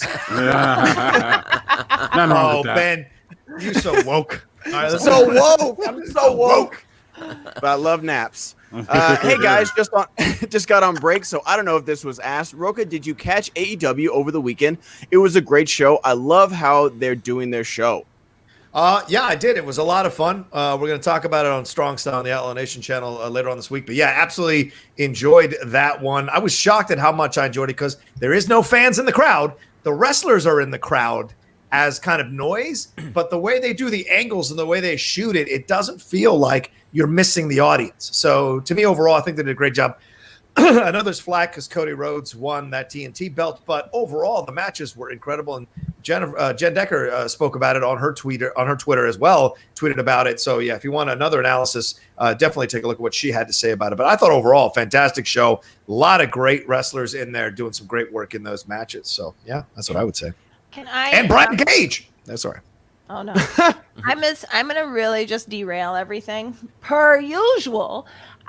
Ever since Ben referenced that refrigerator scene, all I can think about is, and I just want to know if you guys know this, they got Rocky Road, Chocolate Eruption. It's a stiff. What's that movie? Oh, I don't know that one. I don't know either. It's in a freezer. It's the Goonies. Goonies. Oh. I was actually gonna guess the Goonies, but I've never seen it. So. Okay. Oh, when he opens the freezer, don't- when Chunk opens the freezer to And he's see like, what they got have. Rocky Road, Chocolate Ben, don't Eruption, ever and then see they it, got Ben. Ben, don't see it just because. I'm almost I hate in that that. movie. Like, I feel like I just need to read the synopsis for Schmodown. Yeah, you'll get it. But I know that it's too late for me to see it for me to properly enjoy it. Like, because I watched. There's another one that I won't say. That I watched that everyone swears by as a little kid, and I did not enjoy it because I didn't see it as a little kid, and that's totally fine. I'm never E.T.? like, what? Is it E.T.? No, E.T.'s great. Oh, I disagree. What, but what, okay, which go one ahead. was it? Wow. How Back It to was the Future? Monster Squad. Oh Oh, I yeah, never saw it, yeah. yeah. Yeah. I don't know. Just that like one so much. movies that you grew up with, it's totally fine that you like. Honestly, I loved Hook. Hook does not hold up. Really? Hocus does not hold up. Wow. I agree with Ben on that. Rufio holds up. Rufio's great. holds up. Dante Bosco, Rufio yes. holds up 100%. Yeah. The rest of that 2.5 hour movie. Wow. Brett was amazing in that movie. What Yeah. that Was little he boy? Shmee? Oh, there. No, he's Robin Williams. I was Tink. Oh, there you are. He's Tink. He's so Tink. What other goodness. my childhood joyful movies do you want to shit on today? You want to shit on Ben? I will test out. Yeah, what were you testing out, Brett? I'll test out Goonies on my kids and maybe see. I'll Wow. see if it's an age thing or but you're saying you won't even try it. It's not that I won't try it. I just like if I get around to it, if it's on Netflix or something like that, then Yeah. I'll give it a watch. I just haven't gone out of my way because it does seem like a movie that if you grew up with it, you're gonna love it, and that's awesome. But I just don't think as an adult I'm gonna like it. I think Goonies, Brett, I would put a prediction on your kids thinking like that some of the stuff, like it's like why don't they just use their cell phone? Like that's not going to translate. But I think like an adventure movie where you end up in a cave going down a water slide is still going to be pretty cool to kids. I think. Sure. Yeah. Rock is I don't know why you're getting that Ben for hating. Rock is the big hater of Goonies. Yeah. I do. I don't like it. Oh no, I think wasn't it's Ben boring hating as on hell. Ben. I just was wondering because if he was, and I know Is that all Brett? That's how Brett is getting his staple on SEN is just shitting on me just every time shitting I'm on the show. I've dialed it back ever Brand. since. My mother gave me a tongue lashing about it, so I dialed it back. What currency is that? Interesting. I don't That's- know. I'll take it. I like that. What It's a movie and nickel. TV show would you delete from your memory just to relive it again? Mine is Eternal Sunshine. That's ironic. The Spotless That's Mind and Game of Good Thrones. point. Good point, Ben. Very ironic. I'm going to look at that currency. I want to stay at shekels. Shekels? Was it shekels? That's probably like 2 cents in American Yeah, dollars for yeah. all we Say, know. like it's like a listen. If it's shekels, that makes sense. Why it's 100. Yeah. I like Matt Link's like Rocha hates Goonies and Tombstone. I can't trust him on all things. Matt, wow. don't trust me on all things. So clearly, I don't have as bad taste as you do. So don't listen to me at all. All right. When did you see? Wait, before we get to that, when did you? you got bad taste. I said you got bad taste. When should did you blur see? you out. When did you see Goonies, Rocha?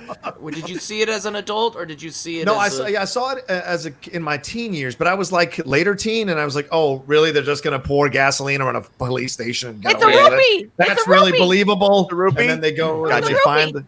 Oh, it's so dumb. It's such Thank a you dumb for movie. those rupees. Thank you for those rupees. Oh, rupees. So, All right. fair enough. the Thank question, guys. Delete What from our movie memory. would you like go into fresh, like just see for the first time? I've said The Matrix a million times to Yeah. this, so I'll think of something else. What do you guys think? I would probably do the Star Wars trilogy, not knowing, because I definitely saw it after I knew Darth Vader was the father. Yeah. That would be cool. Even though the prequels aren't great, it would be cool to watch the prequels, not knowing what happens. But I mean, I feel like even watching the prequels kind of spoils the "I am your father" thing. So yeah, watching just Empire Strikes Back with that reveal of not knowing, just be like, whoa. Yes. Yeah. But Lord of the Rings, for me, easily, just maybe not even having my memory wiped, but just seeing those. I want to see those in an IMAX, Dolby Theater, something like that. Oh man, those movies are great. I would too. I'd like to see it in IMAX Dolby Theater because they're comfortable seats. So when I'm sleeping through an hour of it, I can enjoy myself. Yeah. Oh man. Yeah. Start your nap in early there, Rocha. Enjoy your nap, you son of a bitch. Everybody, you Disney Plus me, you son of a. That's right. Rocha's officially the cleavage of this show. Hello. Come and feel it. Come and feel. They're real. They're real. They're real. Oh my goodness. This is not made for kids. Demonetization. Yeah, absolutely. I would say The Dark Knight. The Dark Knight would be awesome to see the first time. Probably in IMAX, as Ben said. I would love to see The Dark Knight in IMAX. That was such a mind blowing film. It changed the game completely, and you saw for the first time what superhero movies, what was possible. And so I would absolutely put The Dark Knight in there. And as TV series, I think I'd have to say The Sopranos. Just to see The Sopranos all over again, regardless of that pilot Ben hates. I still think seeing it all over again would be worth it. Absolutely, This is absolutely 100% going to happen. 100% 5-pointer is going to be that close. I also just don't understand why. Do you refuse to see it, or you just haven't gotten around to seeing it? It hasn't been on a streaming service. I'm not going to pay for it, because I don't. When I give you your framed drive record, I will also give you my copy of The Goonies to watch on DVD. Oh, do a live watch along. Yeah, we can do a live watch. Yeah, we'll watch along. But here's the problem: if we watch along with me, I'm going to do every word of the movie. Yeah, perfect. You guys see, the next time we see Sky, it'll be over some other town. Next time we take a test, it'll be in another school. Our parents, they want the best of stuff for us, but it's their time. It's their time up there, and it's our time, and it's our time down here. And that's all over once we ride up Troy's bucket. Yep. Oh boy. I love it. Wow. RB3, do you have one before I make a joke? I just go back to, for TV show is easy for me, Breaking Bad. I would love to go back and because I just think just the journey of when you watch the first episode and he's really just like a teacher who just fell on hard times. Mm-hmm. And by the end of it, he's like this drug kingpin, Lord dude. It's crazy. It's just, I would love to just experience that whole journey just one more time, just fresh eyes. That's really good. And then movie wise, I'll probably go with The Social Network because I remember watching that in theaters and just being mind blown, and and to me that's still one of my favorite movies.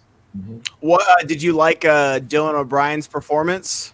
I did. That was a good little clip. Right? Yeah, that was nice. I mean, he really. And I know he had that accident. I think it was a couple years ago or something like that. Really? Yeah, I think it was on Maze Runner set, if I'm not mistaken.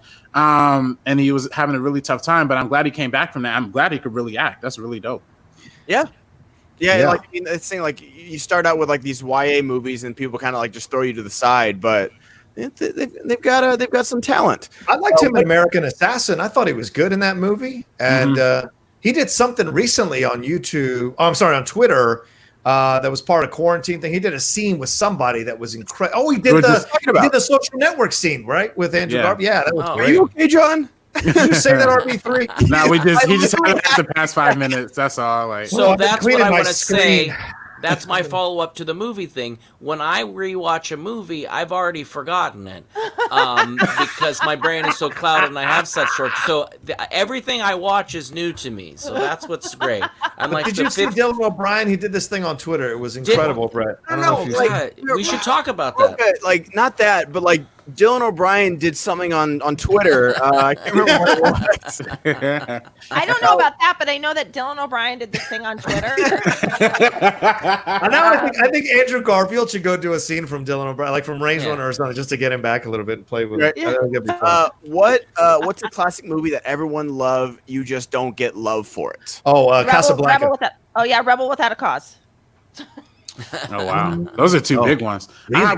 Okay. I have one. I don't necessarily. I get why people like it, but I just don't necessarily love it that much. And the Singing in the Rain. Whoa. Yeah, I get. No, I get it. I get it. Like I get why people love it. Like I think if it just came out in 2020, it wouldn't have been like as regarded in the same kind of way. You know, that's all. You're insane. I don't know. Insane. You're insane. Can I ask RB3? Can I ask too? Like when you watch a movie like that, and you are completely not represented anywhere in that movie, is that also like, I mean, I don't have that experience, you know what I mean? Like there's not very many things that I've watched. Like it's called white privilege, and it's that like a movie that's considered classic, I can watch and I can say like, oh, that person looks like me, or something, you know, like I'm represented in some way in this. But like Singing in the Rain, like, God, like it's a dance movie, and there's no people of color in it. Like, you know what I mean? Like, is that part of it for you? I'm not trying to make it racial. It's not true. It's not true. Rita Moreno is in it. She plays. She plays what's her face's friend who just sells out. Does she dance? She does dance as a backup dancer in the film, and then she sells out Gene Kelly to Gene Hagen in the film. So man, you know what musical doesn't hold up? Seven Brides for Seven Brothers. Ben, cut it out. That's a damn good musical. Okay, you're the music itself, the story does by not. A Frenchman. John. Wait, you mean where they go and get the women? Well, of course, yeah. Syndrome makes them fall in love with them. Yeah, just that little thing.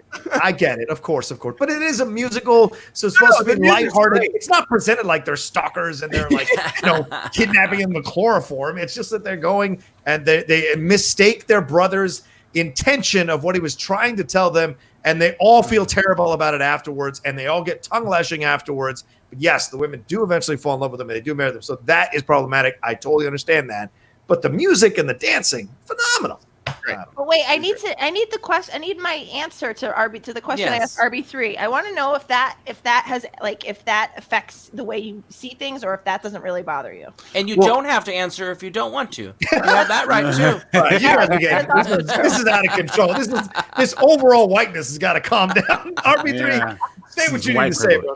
I'm. You know, it's funny because like in film school, you know, you watch so many classic movies that you just kind of have to wash it off. You know, there obviously are like a lot of examples of like social issue films that came out back in like the 50s and the 60s, but they're either like really independent films that nobody saw, or it was something like Guess Who's Coming to Dinner, which was like, you know, people kind of saw it like down the middle in terms of like what it was, you know, it had a black actor and a black character in Sidney Poitier, but the rest of the cast was like overwhelmingly white. So it's like, you know, I don't, you know, for me, like I understand the cultural relevance of it. I don't even say I have issues with Singing in the Rain. I get why people love it. I know why it's considered a quote unquote perfect musical. And you know, my I don't want to say issues, but I guess the things I just don't really jive with about it aren't the fact that it doesn't have people of color in it.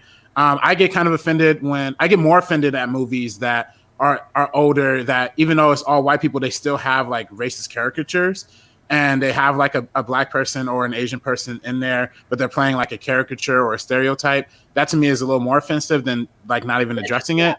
Yeah. But I personally wouldn't have that criticism for Singing in the Rain. Yeah. But I guess my only thing with Singing in the Rain is that like they have like a 15-minute dream sequence, and I don't know. I'm not like the biggest fan of dream sequences. Yeah. But so do you not like the ballet in American in Paris too? The 16-minute ballet they have in there as well. That won Best Picture.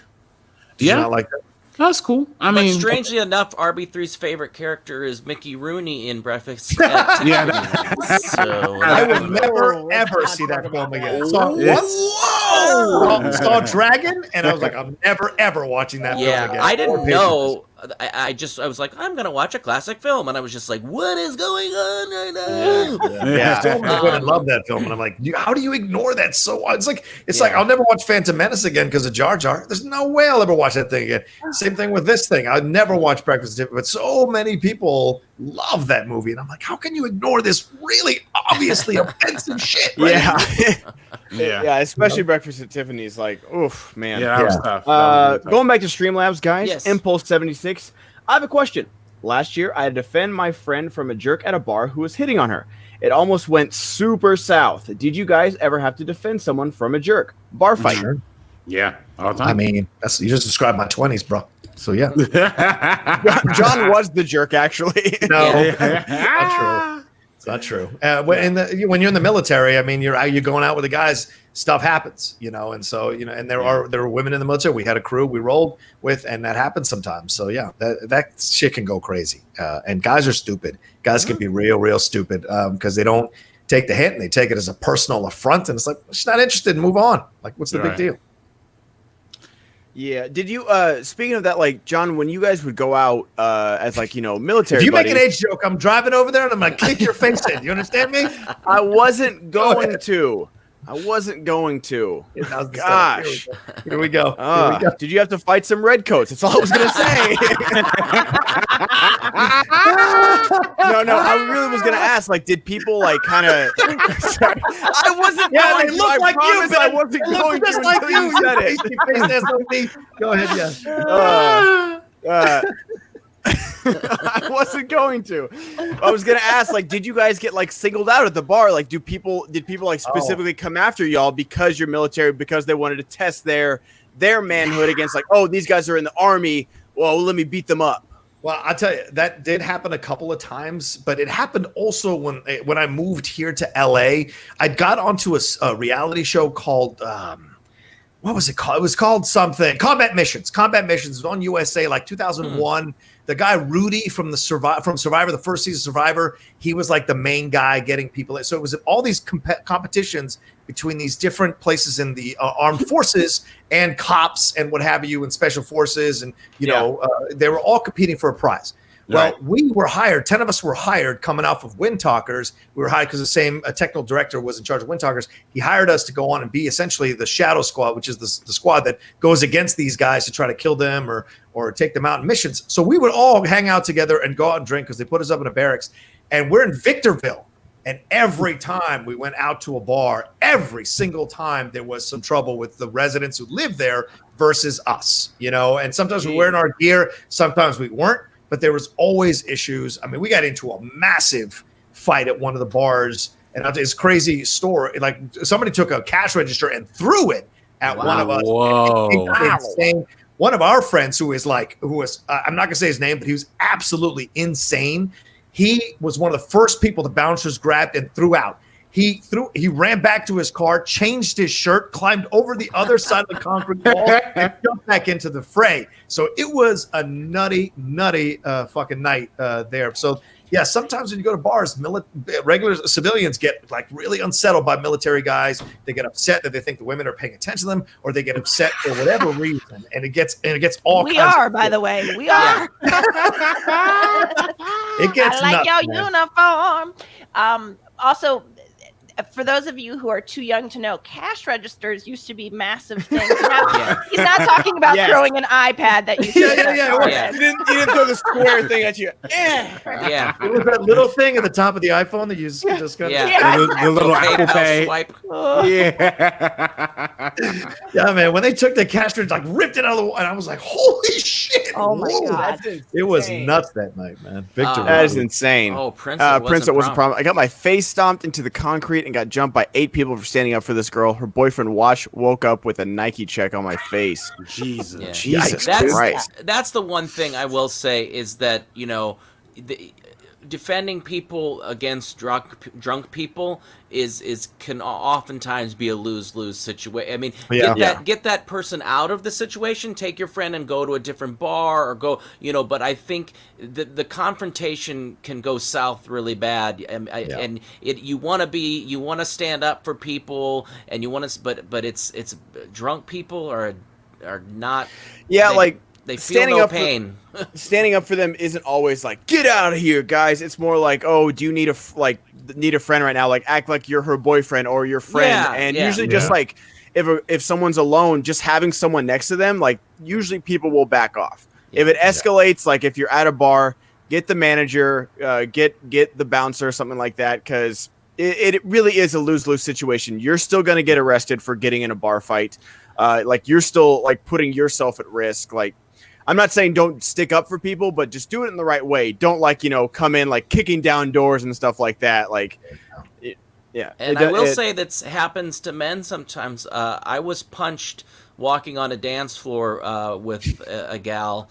And I had to ask the bouncer to walk me to my car because I was in a different town. I was all by myself, and some guy punched me for just dancing with. It wasn't. I was like, "Who was that?" And she's like, some guy that hit on me a while back or whatever." Yeah. But, wow. Yeah, that was fun.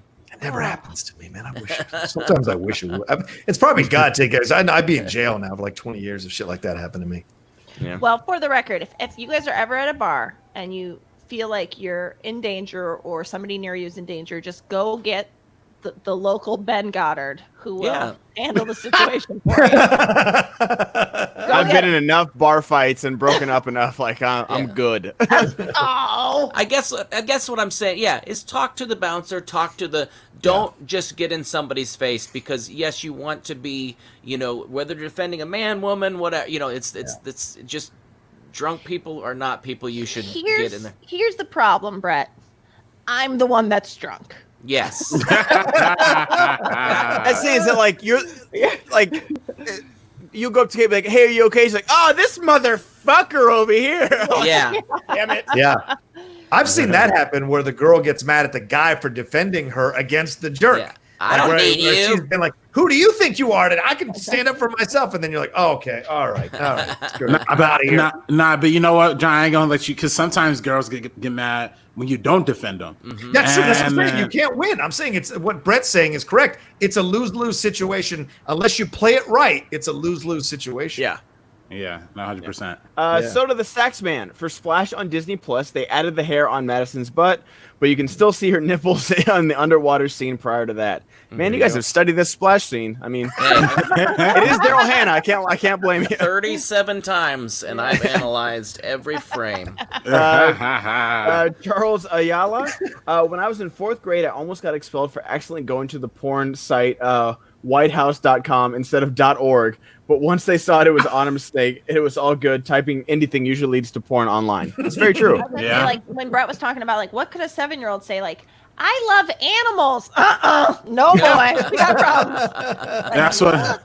It's funny because when Ben, I brought up Beastars earlier, like, the whole anime community is like kind of freaking out because it's like they can't decide whether Beastars is like, like fetishizing or if it's actual, anime or whatever. I don't know. It's tough. Yeah. It's a strange show. I tried watching that Ghost in the Shell, Ben, and RB. That's terrible. That anime that's on there now. That series. Wow, really? Ghost in the Shell anime series. I saw the preview of the animation style. I was like, nope. Dude. I mean, I love the Ghost in the Shell series. I've watched just about everything they've ever, because I'm not an anime guy, but there are certain anime that appeals to me. Ghost in the Shell is fantastic. When I started watching that thing on Netflix, I think it was 2 weeks ago, I almost threw something at the television. It was such an insult to what had come before. It was crazy. Crazy. Okay. Yeah. It was a I have to cash watch register. I still have it. At the ready. He's always got it at the ready. Yeah. I took it out of the bar. Knowing John Roca's bar stories, he like caught it with one hand while he was beating up the guy on the other. No. Sweaty Been Rainer just watched Airplane again for the first time in a long time. My God, that movie holds up. I think Peter Graves plays my favorite character plot in that movie. Do you have a favorite character in that movie? Love crew and love the show today. Stay sweaty. Favorite character. In which one? An Airplane? Yeah. I said with disdain. I didn't mean. I guess Leslie Nielsen's probably the funniest character. Leslie Nielsen's pretty great. Yeah. I'm so dumb, and I can't think of his name, but I picked the wrong day to stop sniffing glue. Lloyd Bridges. Lloyd Bridges is my favorite character in that. Yeah. And it's tied also with the what do you make of this? Well, I can make a hat. I can make. Oh no, he's great. He's great. He's really good. But isn't that problematic though? I mean, a little bit that movie because I mean he's played for laughs because he's essentially playing the pseudo gay character.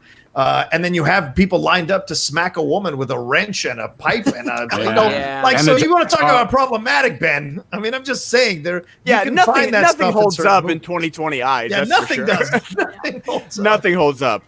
The jive Did I talk. bring up a bad favorite character? Am I no. Well, I'm just saying. Raked across the coals here. I assumed he was gay, and that was okay. I took it more of like a Jack from. Is it Jack from the one movie with the little? Well, like Will and Grace? like someone just brought it up. Chuck and chat like always bust out laughing when a little girl says, "I like my coffee black like my men." Yes. That's one of the funniest lines of the movie.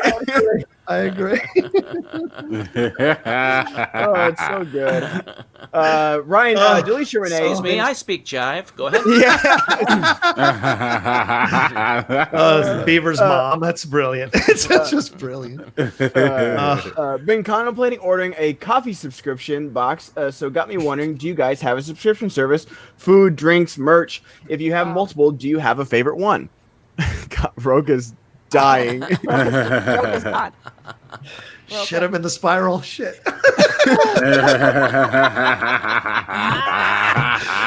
Oh my god! Well, it's the worst line of the movie when the pilot is like, "Timmy, have you ever been to a Turkish prison?" Yeah.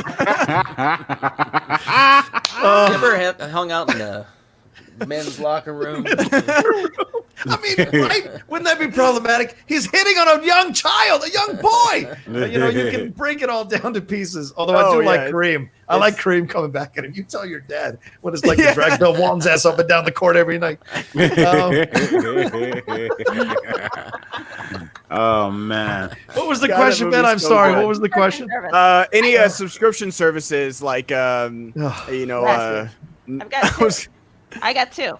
What you got? I recently got Who Gives a Crap, which is a sustainable toilet paper company, but also with like the toilet paper shortage, I was like, I'm done trying to look for it in stores. So basically, they do. So I don't know if people know this, but you can't recycle the toilet paper rolls. They're not recyclable, but this company's is. Oh boy, Rocha's still gone. Rocha's still gone. Who's left? Oh, that's Ben. That's not me. That's not me. It's Ben in the spiral now, son. What is oh God. What is happening? Ben. I'm so mad at the person that brought up airplane. I can't think of it's so funny. White zone is for the non-parking. Christian would be wiping his eyes behind the glass.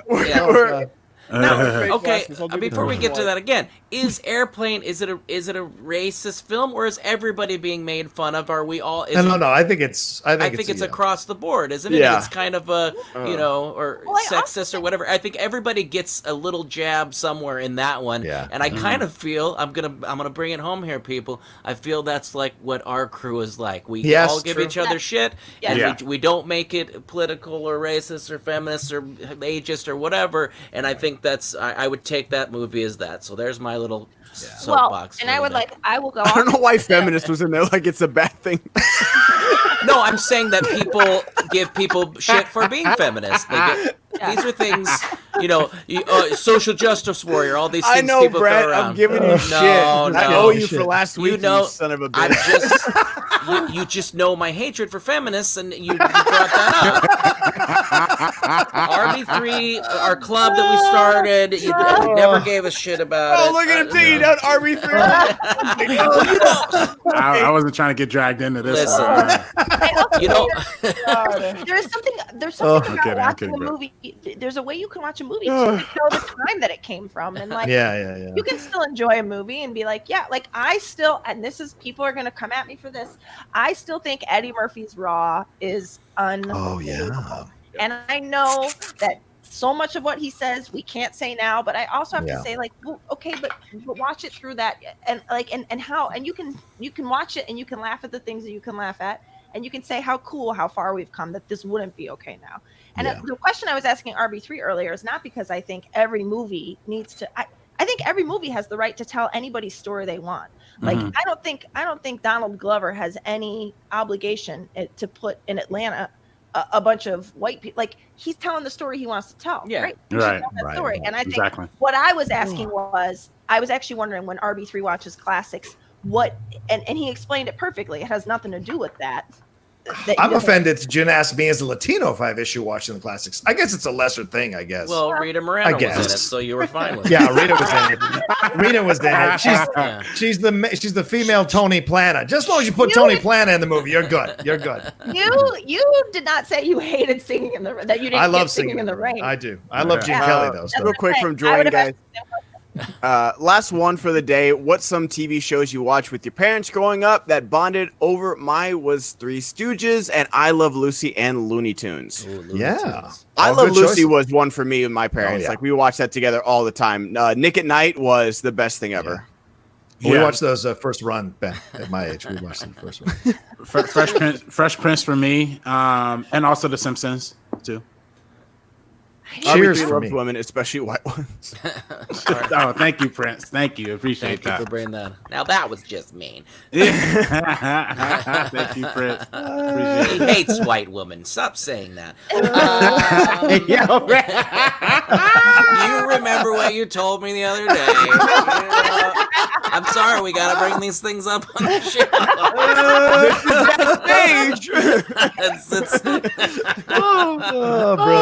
Brilliant.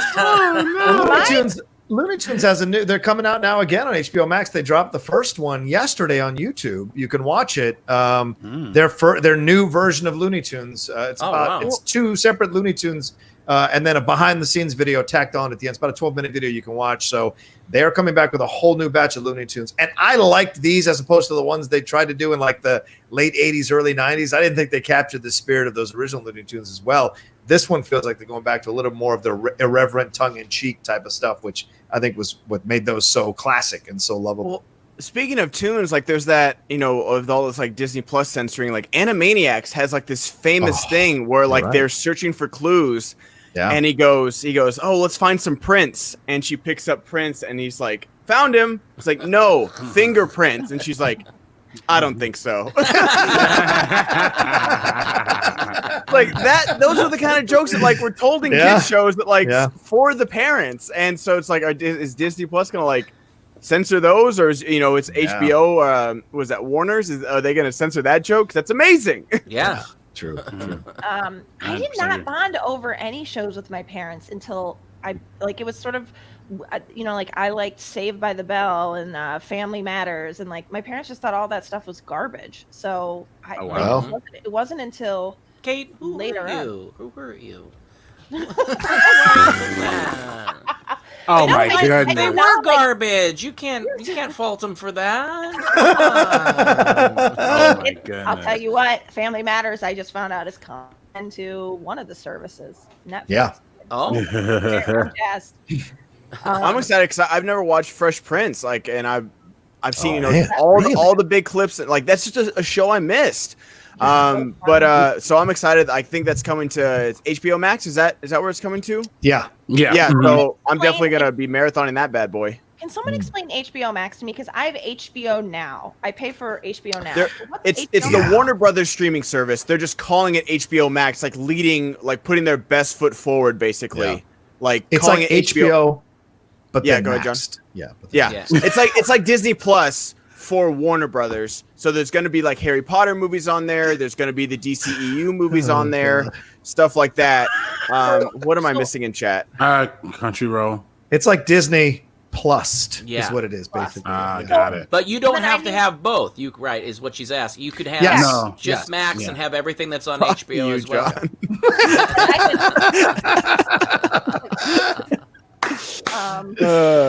Oh man, I know I get shit for missing Fresh Prince all the time, but I'm finally gonna be. It's never been on any streaming service. Like out of all the shows, it's never been on one. I've never had a chance to rewatch it. But they do show them on like Nickelodeon and other Nobody channels, should ever get right? shit about not seeing something. There's so much fucking stuff out there. This is the dumb, like, I hate Sheridan. it. I can't believe you haven't seen this. What do you mean? There's a million different things out there. Why are you talking like a radio announcer? What are you talking about, What are people? you leaving? That's my different version of the what are you doing? It's my what are you doing? Yeah, I think if you have HBO now, you could get HBO Go, like switch over your subscription or whatever. But yeah, HBO Max, they have not only just the HBO collection, not only just Warner Brothers, but also Crunchyroll for the anime fans. They also have a lot of Criterion collection for a lot of classic fans. So it gives you like literally the best collection of movies that you could probably find outside of Netflix. It was kind of Criterion. That's awesome. Does it have all the Manuel films they used to have? Oh boy! Type that into the computer. Type that and see what comes up. Ryan Chandler. Yo, Monday crew, happy Bobcat's birthday. I think Lady Gaga would be a great replacement for Bowie in Labyrinth. She loves to dress in amazing costumes. Also, making it a lady will solve Disney's issue with removing David Bowie's bulge using CGI. Oh, that's true. Big brain moves right there. True. Manny Bean Manic. Ben, you would enjoy Monster. Takes place before the fall of the Berlin Wall. A genius neurosurgeon named Tenma ends up saving a child from GSW. And the child ends up becoming a serial, which is touted as the next Hitler. Tenma hunts down the monster. Wow, that sounds crazy intense. They really want us to see Monster. This has been 2 to 3 times every show. I feel if we don't watch it, everybody's going to be in big trouble. So I'll look it up on Crunchyroll. I'm always down for a new anime. Crunchyroll. B. Arthur can get it. Hey, Kate, you're actually pretty accurate. When we first moved there, we had just one channel. AFN, Armed Forces Network, which was filled with mainly just island news, Golden Girls, and anti-terrorism PSAs. Yes, yep, I believe it. My parents lived in the Philippines for 3 years, and they could get West Wing, basically. Like what they could. I think it was wow. or something. That's how it works. It was basically. I mean, it was. I don't know. Anyway, it's the Armed Forces. They're like, what's the whitest show and the safest show we can put on the network? Golden Girls. Dial it up. Dial it up. FYI to any HBO subs now, I just got an email saying that the Now app will automatically be upgraded to Max TMO. You don't need to do anything. What's TMO mean? What's TMO? The meaning of. That's what it is. Yeah. RB. Wait, TMO. Tomorrow? Maybe tomorrow. I don't know. I saw also. Go ahead. Go. No, I'm not. Oh, what's up, Godbread? Oh no, I was just gonna advertise for HBO Max because they're having a deal. But why would I do that? They're not sponsoring us. Go for it. Yeah. Tomorrow. What's the deal? I want to know. It was like a couple bucks off if you sign up before the end of the month. I think it was like $11.99 a month instead of $14.99 or something like that. So but not all the Roku doesn't carry it just yet. I don't know. It's weird. Some places carry it, some don't. The Roku. The Roku.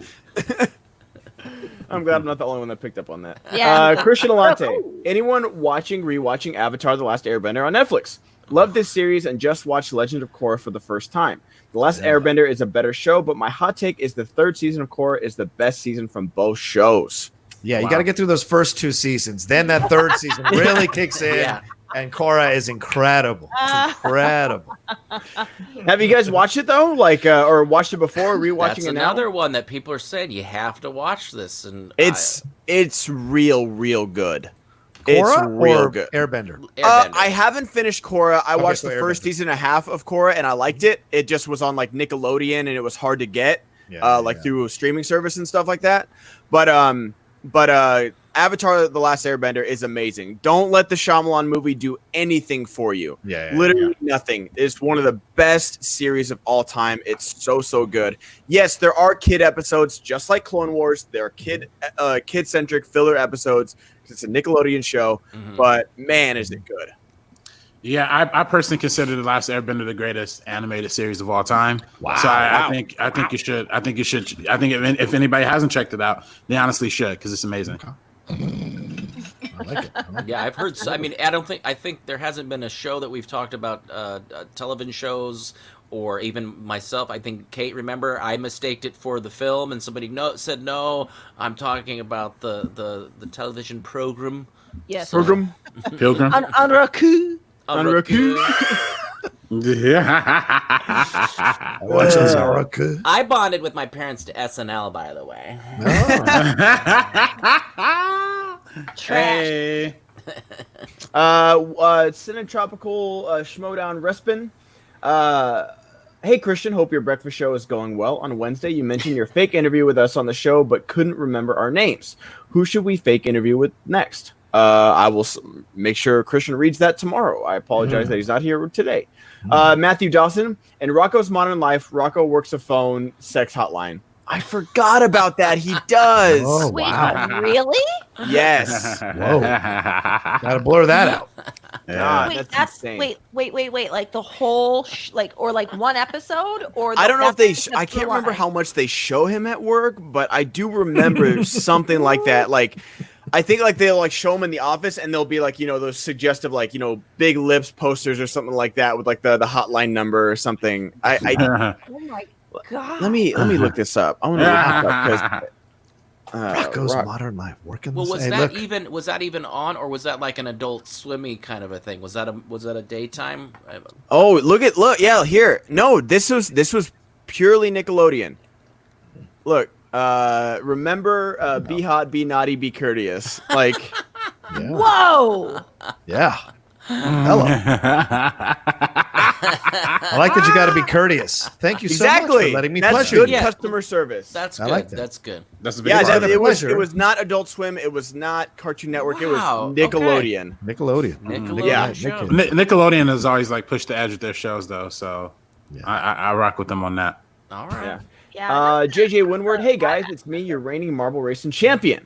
Follow and Ooh. subscribe to the Ben Goddard on Twitch and join the Bandit Brigade today. Happy birthday, Bobcat. Yes. Yeah. Yeah, we do marble races on Steam. You type in chat and you get a marble, and like there's these like tracks created on Steam, and like it's a lot of fun.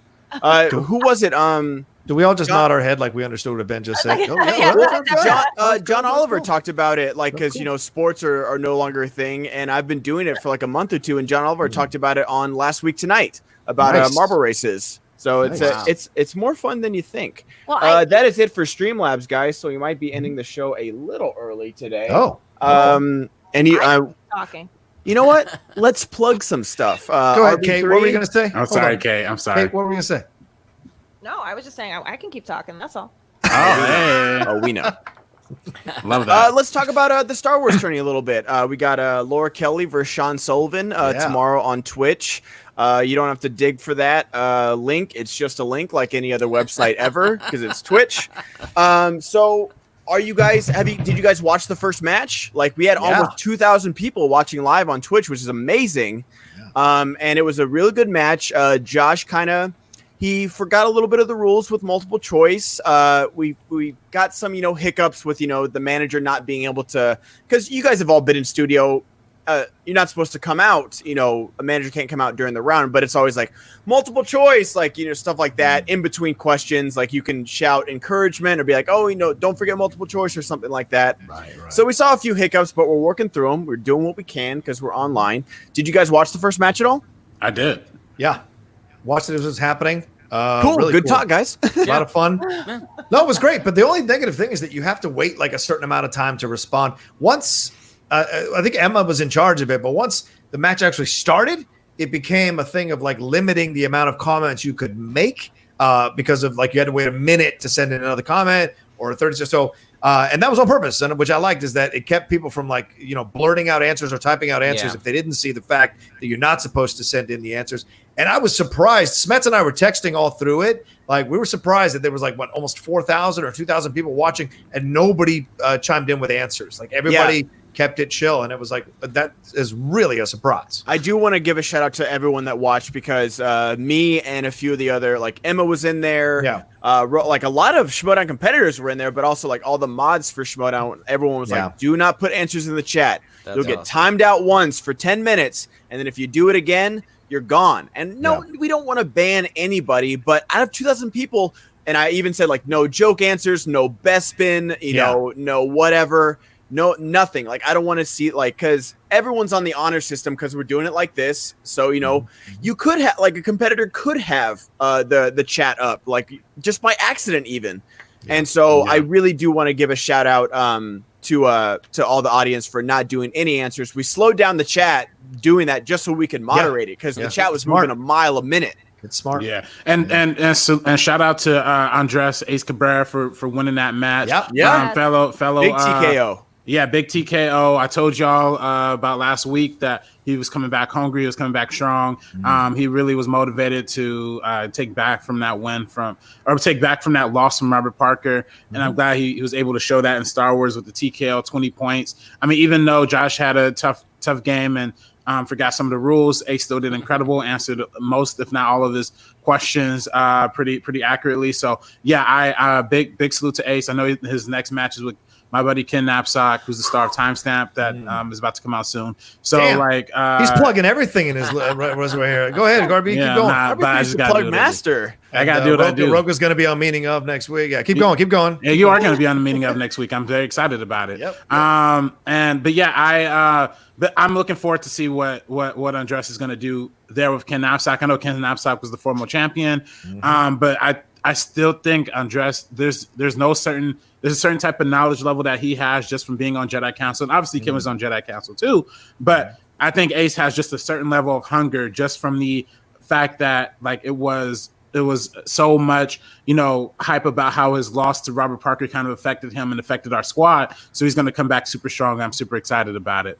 So the war against Jedi Council is going to be big, but I'm still rooting for Ace in that. Well, we should talk about the one that's actually happening. That's Sullivan and Kelly, don't you think? Yeah. That's the one that's actually happening. Who do you guys see in that one? Sean Sullivan. Yeah, why? Kate, give us the rundown on our boy. Because Sean's ready. Because when you saw Sean last, he had been told about his match that morning, and he still won. And I think that's just, this season is ripe for an upset. And I know that Laura Kelly, she's good. She is really good. Nobody's going to take that away from her. But I do think that, I don't know. I'm just saying. Okay. I think my Shawnee boy is going to surprise everybody. All right. Yeah.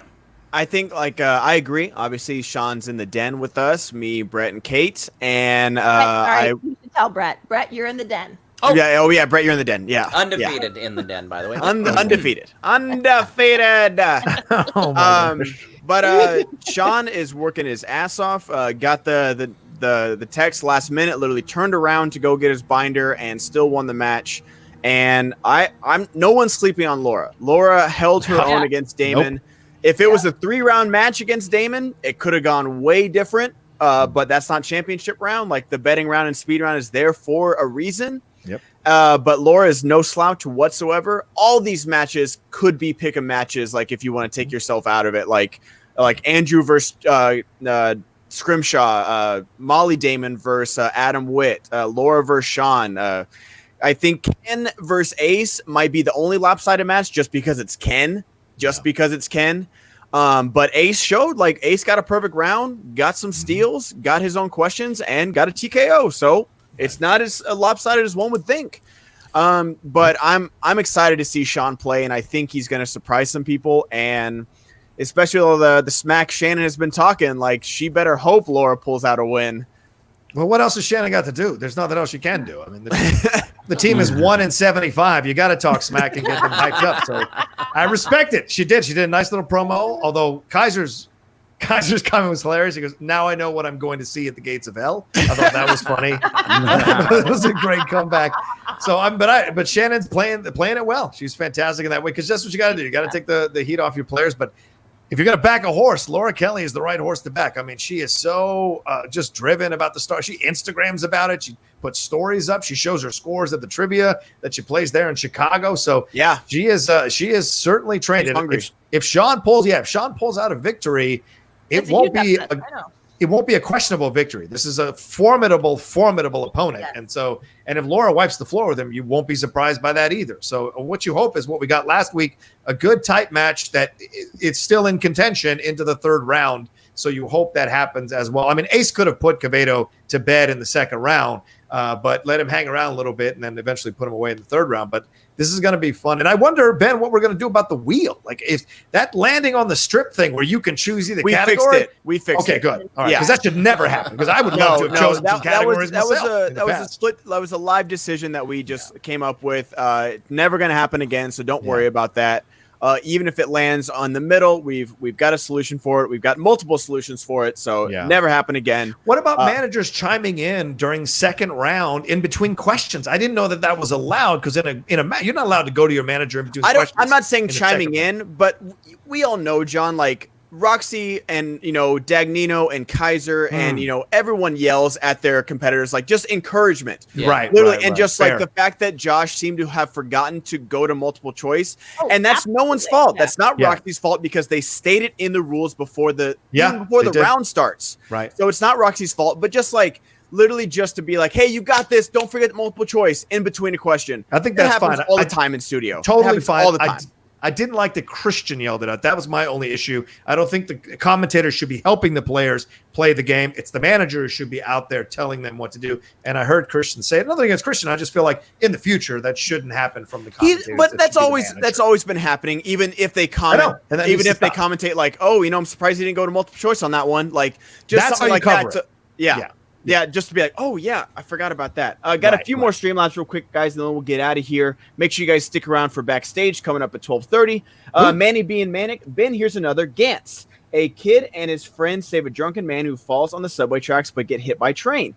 They awaken in a room with a black alien sphere, which send them on dangerous missions. When you get 100 points, you come back to life. I have seen that. It's pretty awesome. Cool. And then another one of my favorites, this is Manny again, yet a bit problematic for 2020, is City Hunter, a crack shot with a set of skills and his friends solve cases in the Tokyo Underground. Dude, like, there's so much, and I hate that like anime gets put into its own genre. And anime is not a genre; it's a medium. Like, there's still like drama and action and horror. Like, it's a medium. Yeah. R. Clay Johnson. Nobody's talking about the Beast promo last week. My favorite promo so far. Bib's promo was hilarious. Did you guys see that? Oh yeah. I think you should look that word up again. His video was hilarious. Desperate is the word I would use, not hilarious, but sure. Oh, sure, wow. Sure. All right, Don't we're have a getting out match. of here on that. Oh, Don't have a match, not involved in anything. But hey, what about me, fellas? I'd like to do a promo. Okay. All right. Anyway. Okay. We'll have more about that on Backstage at 12:30 for sure. Wow. Yeah. All right. RB3, what you got real quick before we get out of here? Oh yeah, thank you for having me on again today. Yeah, as always, subscribe to First Cut on YouTube. Listen to the Meaning of Podcast wherever you find podcasts, and and just check us out. We have this week we're having John Rocha on for the Meaning of Podcast talking Akira Kurosawa. Yeah. The week after we're going to be featuring very special guest Josh Trank, who was on SEN with Christian before. So yeah, it's going to be very, very exciting. So please subscribe to First Cut, listen to the Meaning of Podcast so you can keep up with all that stuff. Cool. Thank you so much. Boom. Can I plug something? Don't forget, Kate and I tonight, 6 p.m. The Outlaw Nation show. 6 p.m. to 8 p.m. on the Outlaw Nation YouTube channel, youtube.com/John Rocha Says. Go and get involved there. We're so close to 15,000 subscribers. Come and subscribe. Have a lot of fun. If you missed Robert Meyer Burnett last week, that was an excellent, excellent show. We got to kind of close the loop on the Collider Heroes thing that happened between us, which was great. But Kate and I are going to have a ball tonight, and I'm going to explore more about Kate Mulligan than you've ever seen or heard before. Hello. Got one last Streamlab real quick, guys. All right. Review and Play 23. If you can put the chat on a 30-second delay, wouldn't that make typing answers in the chat a positive thing? Fans love to answer along. I agree when it's pre-recorded. When we premiere those matches on Friday, it's awesome to see everyone answer along. But we're treating this like a live event. You wouldn't shout out an answer while a competitor's trying to think of an answer. Right. And also, we're just taking every precaution. We don't want any doubts in any minds that even though it was on a 30-second delay, he used the JTE, so he could have seen it. Yeah. We don't want any questions about the validity of these wins for these competitors. These guys study their ass off. And they don't want to be questioned like, oh, he could have seen this in chat. He could have seen that in chat. Just no questions asked because we're already risking it on the honor system, doing it online. So we're just taking every precaution. But and I get what you mean. Fans need to be supportive. I think you guys, you're tap dancing here. You're trying to figure out something new. Yeah. And I think they have been for the most part. But like, none of this like somebody's cheating and the wheel is done. Like, let them work it out and then tear him a new asshole after that's all done. Absolutely. Yeah. And then for me, guys, check out. I'll be on Backstage with Rocha and Bateman coming up in 30 minutes. And then after that, tonight, going to be streaming on Twitch. I got a brand new game. It's called Man Eater, where you are a shark and you just eat things and level up. And it's literally the most fun I've had playing video games in a long time. It's so ridiculous. It's so over the top. Like, it's amazing. You guys got to come and check it out. Twitch.tv/TheBenGoddard. Thank you so much. John, take us out. All right, everybody. Thanks so much for joining us here live on SEN Live. Hope you all enjoyed the show. We took your, mind off of things. You got to argue and get mad at us about Goonies or agree with Kate about Goonies, or you got mad about classic movies, whatever it was. We hope we entertained you, made you laugh, and maybe some of you will dive into an airplane wormhole and enjoy the rest of your day laughing at some of those jokes as well. But we appreciate it madly. Remember to subscribe to the channel, share this on your social media, and of course, take care of yourselves and be safe. And Christian Harloff will be back with Brett Sheridan tomorrow live on another brand new episode of SEN Live. Take care until then. Thank God Christian and Brett are back. Whew, God.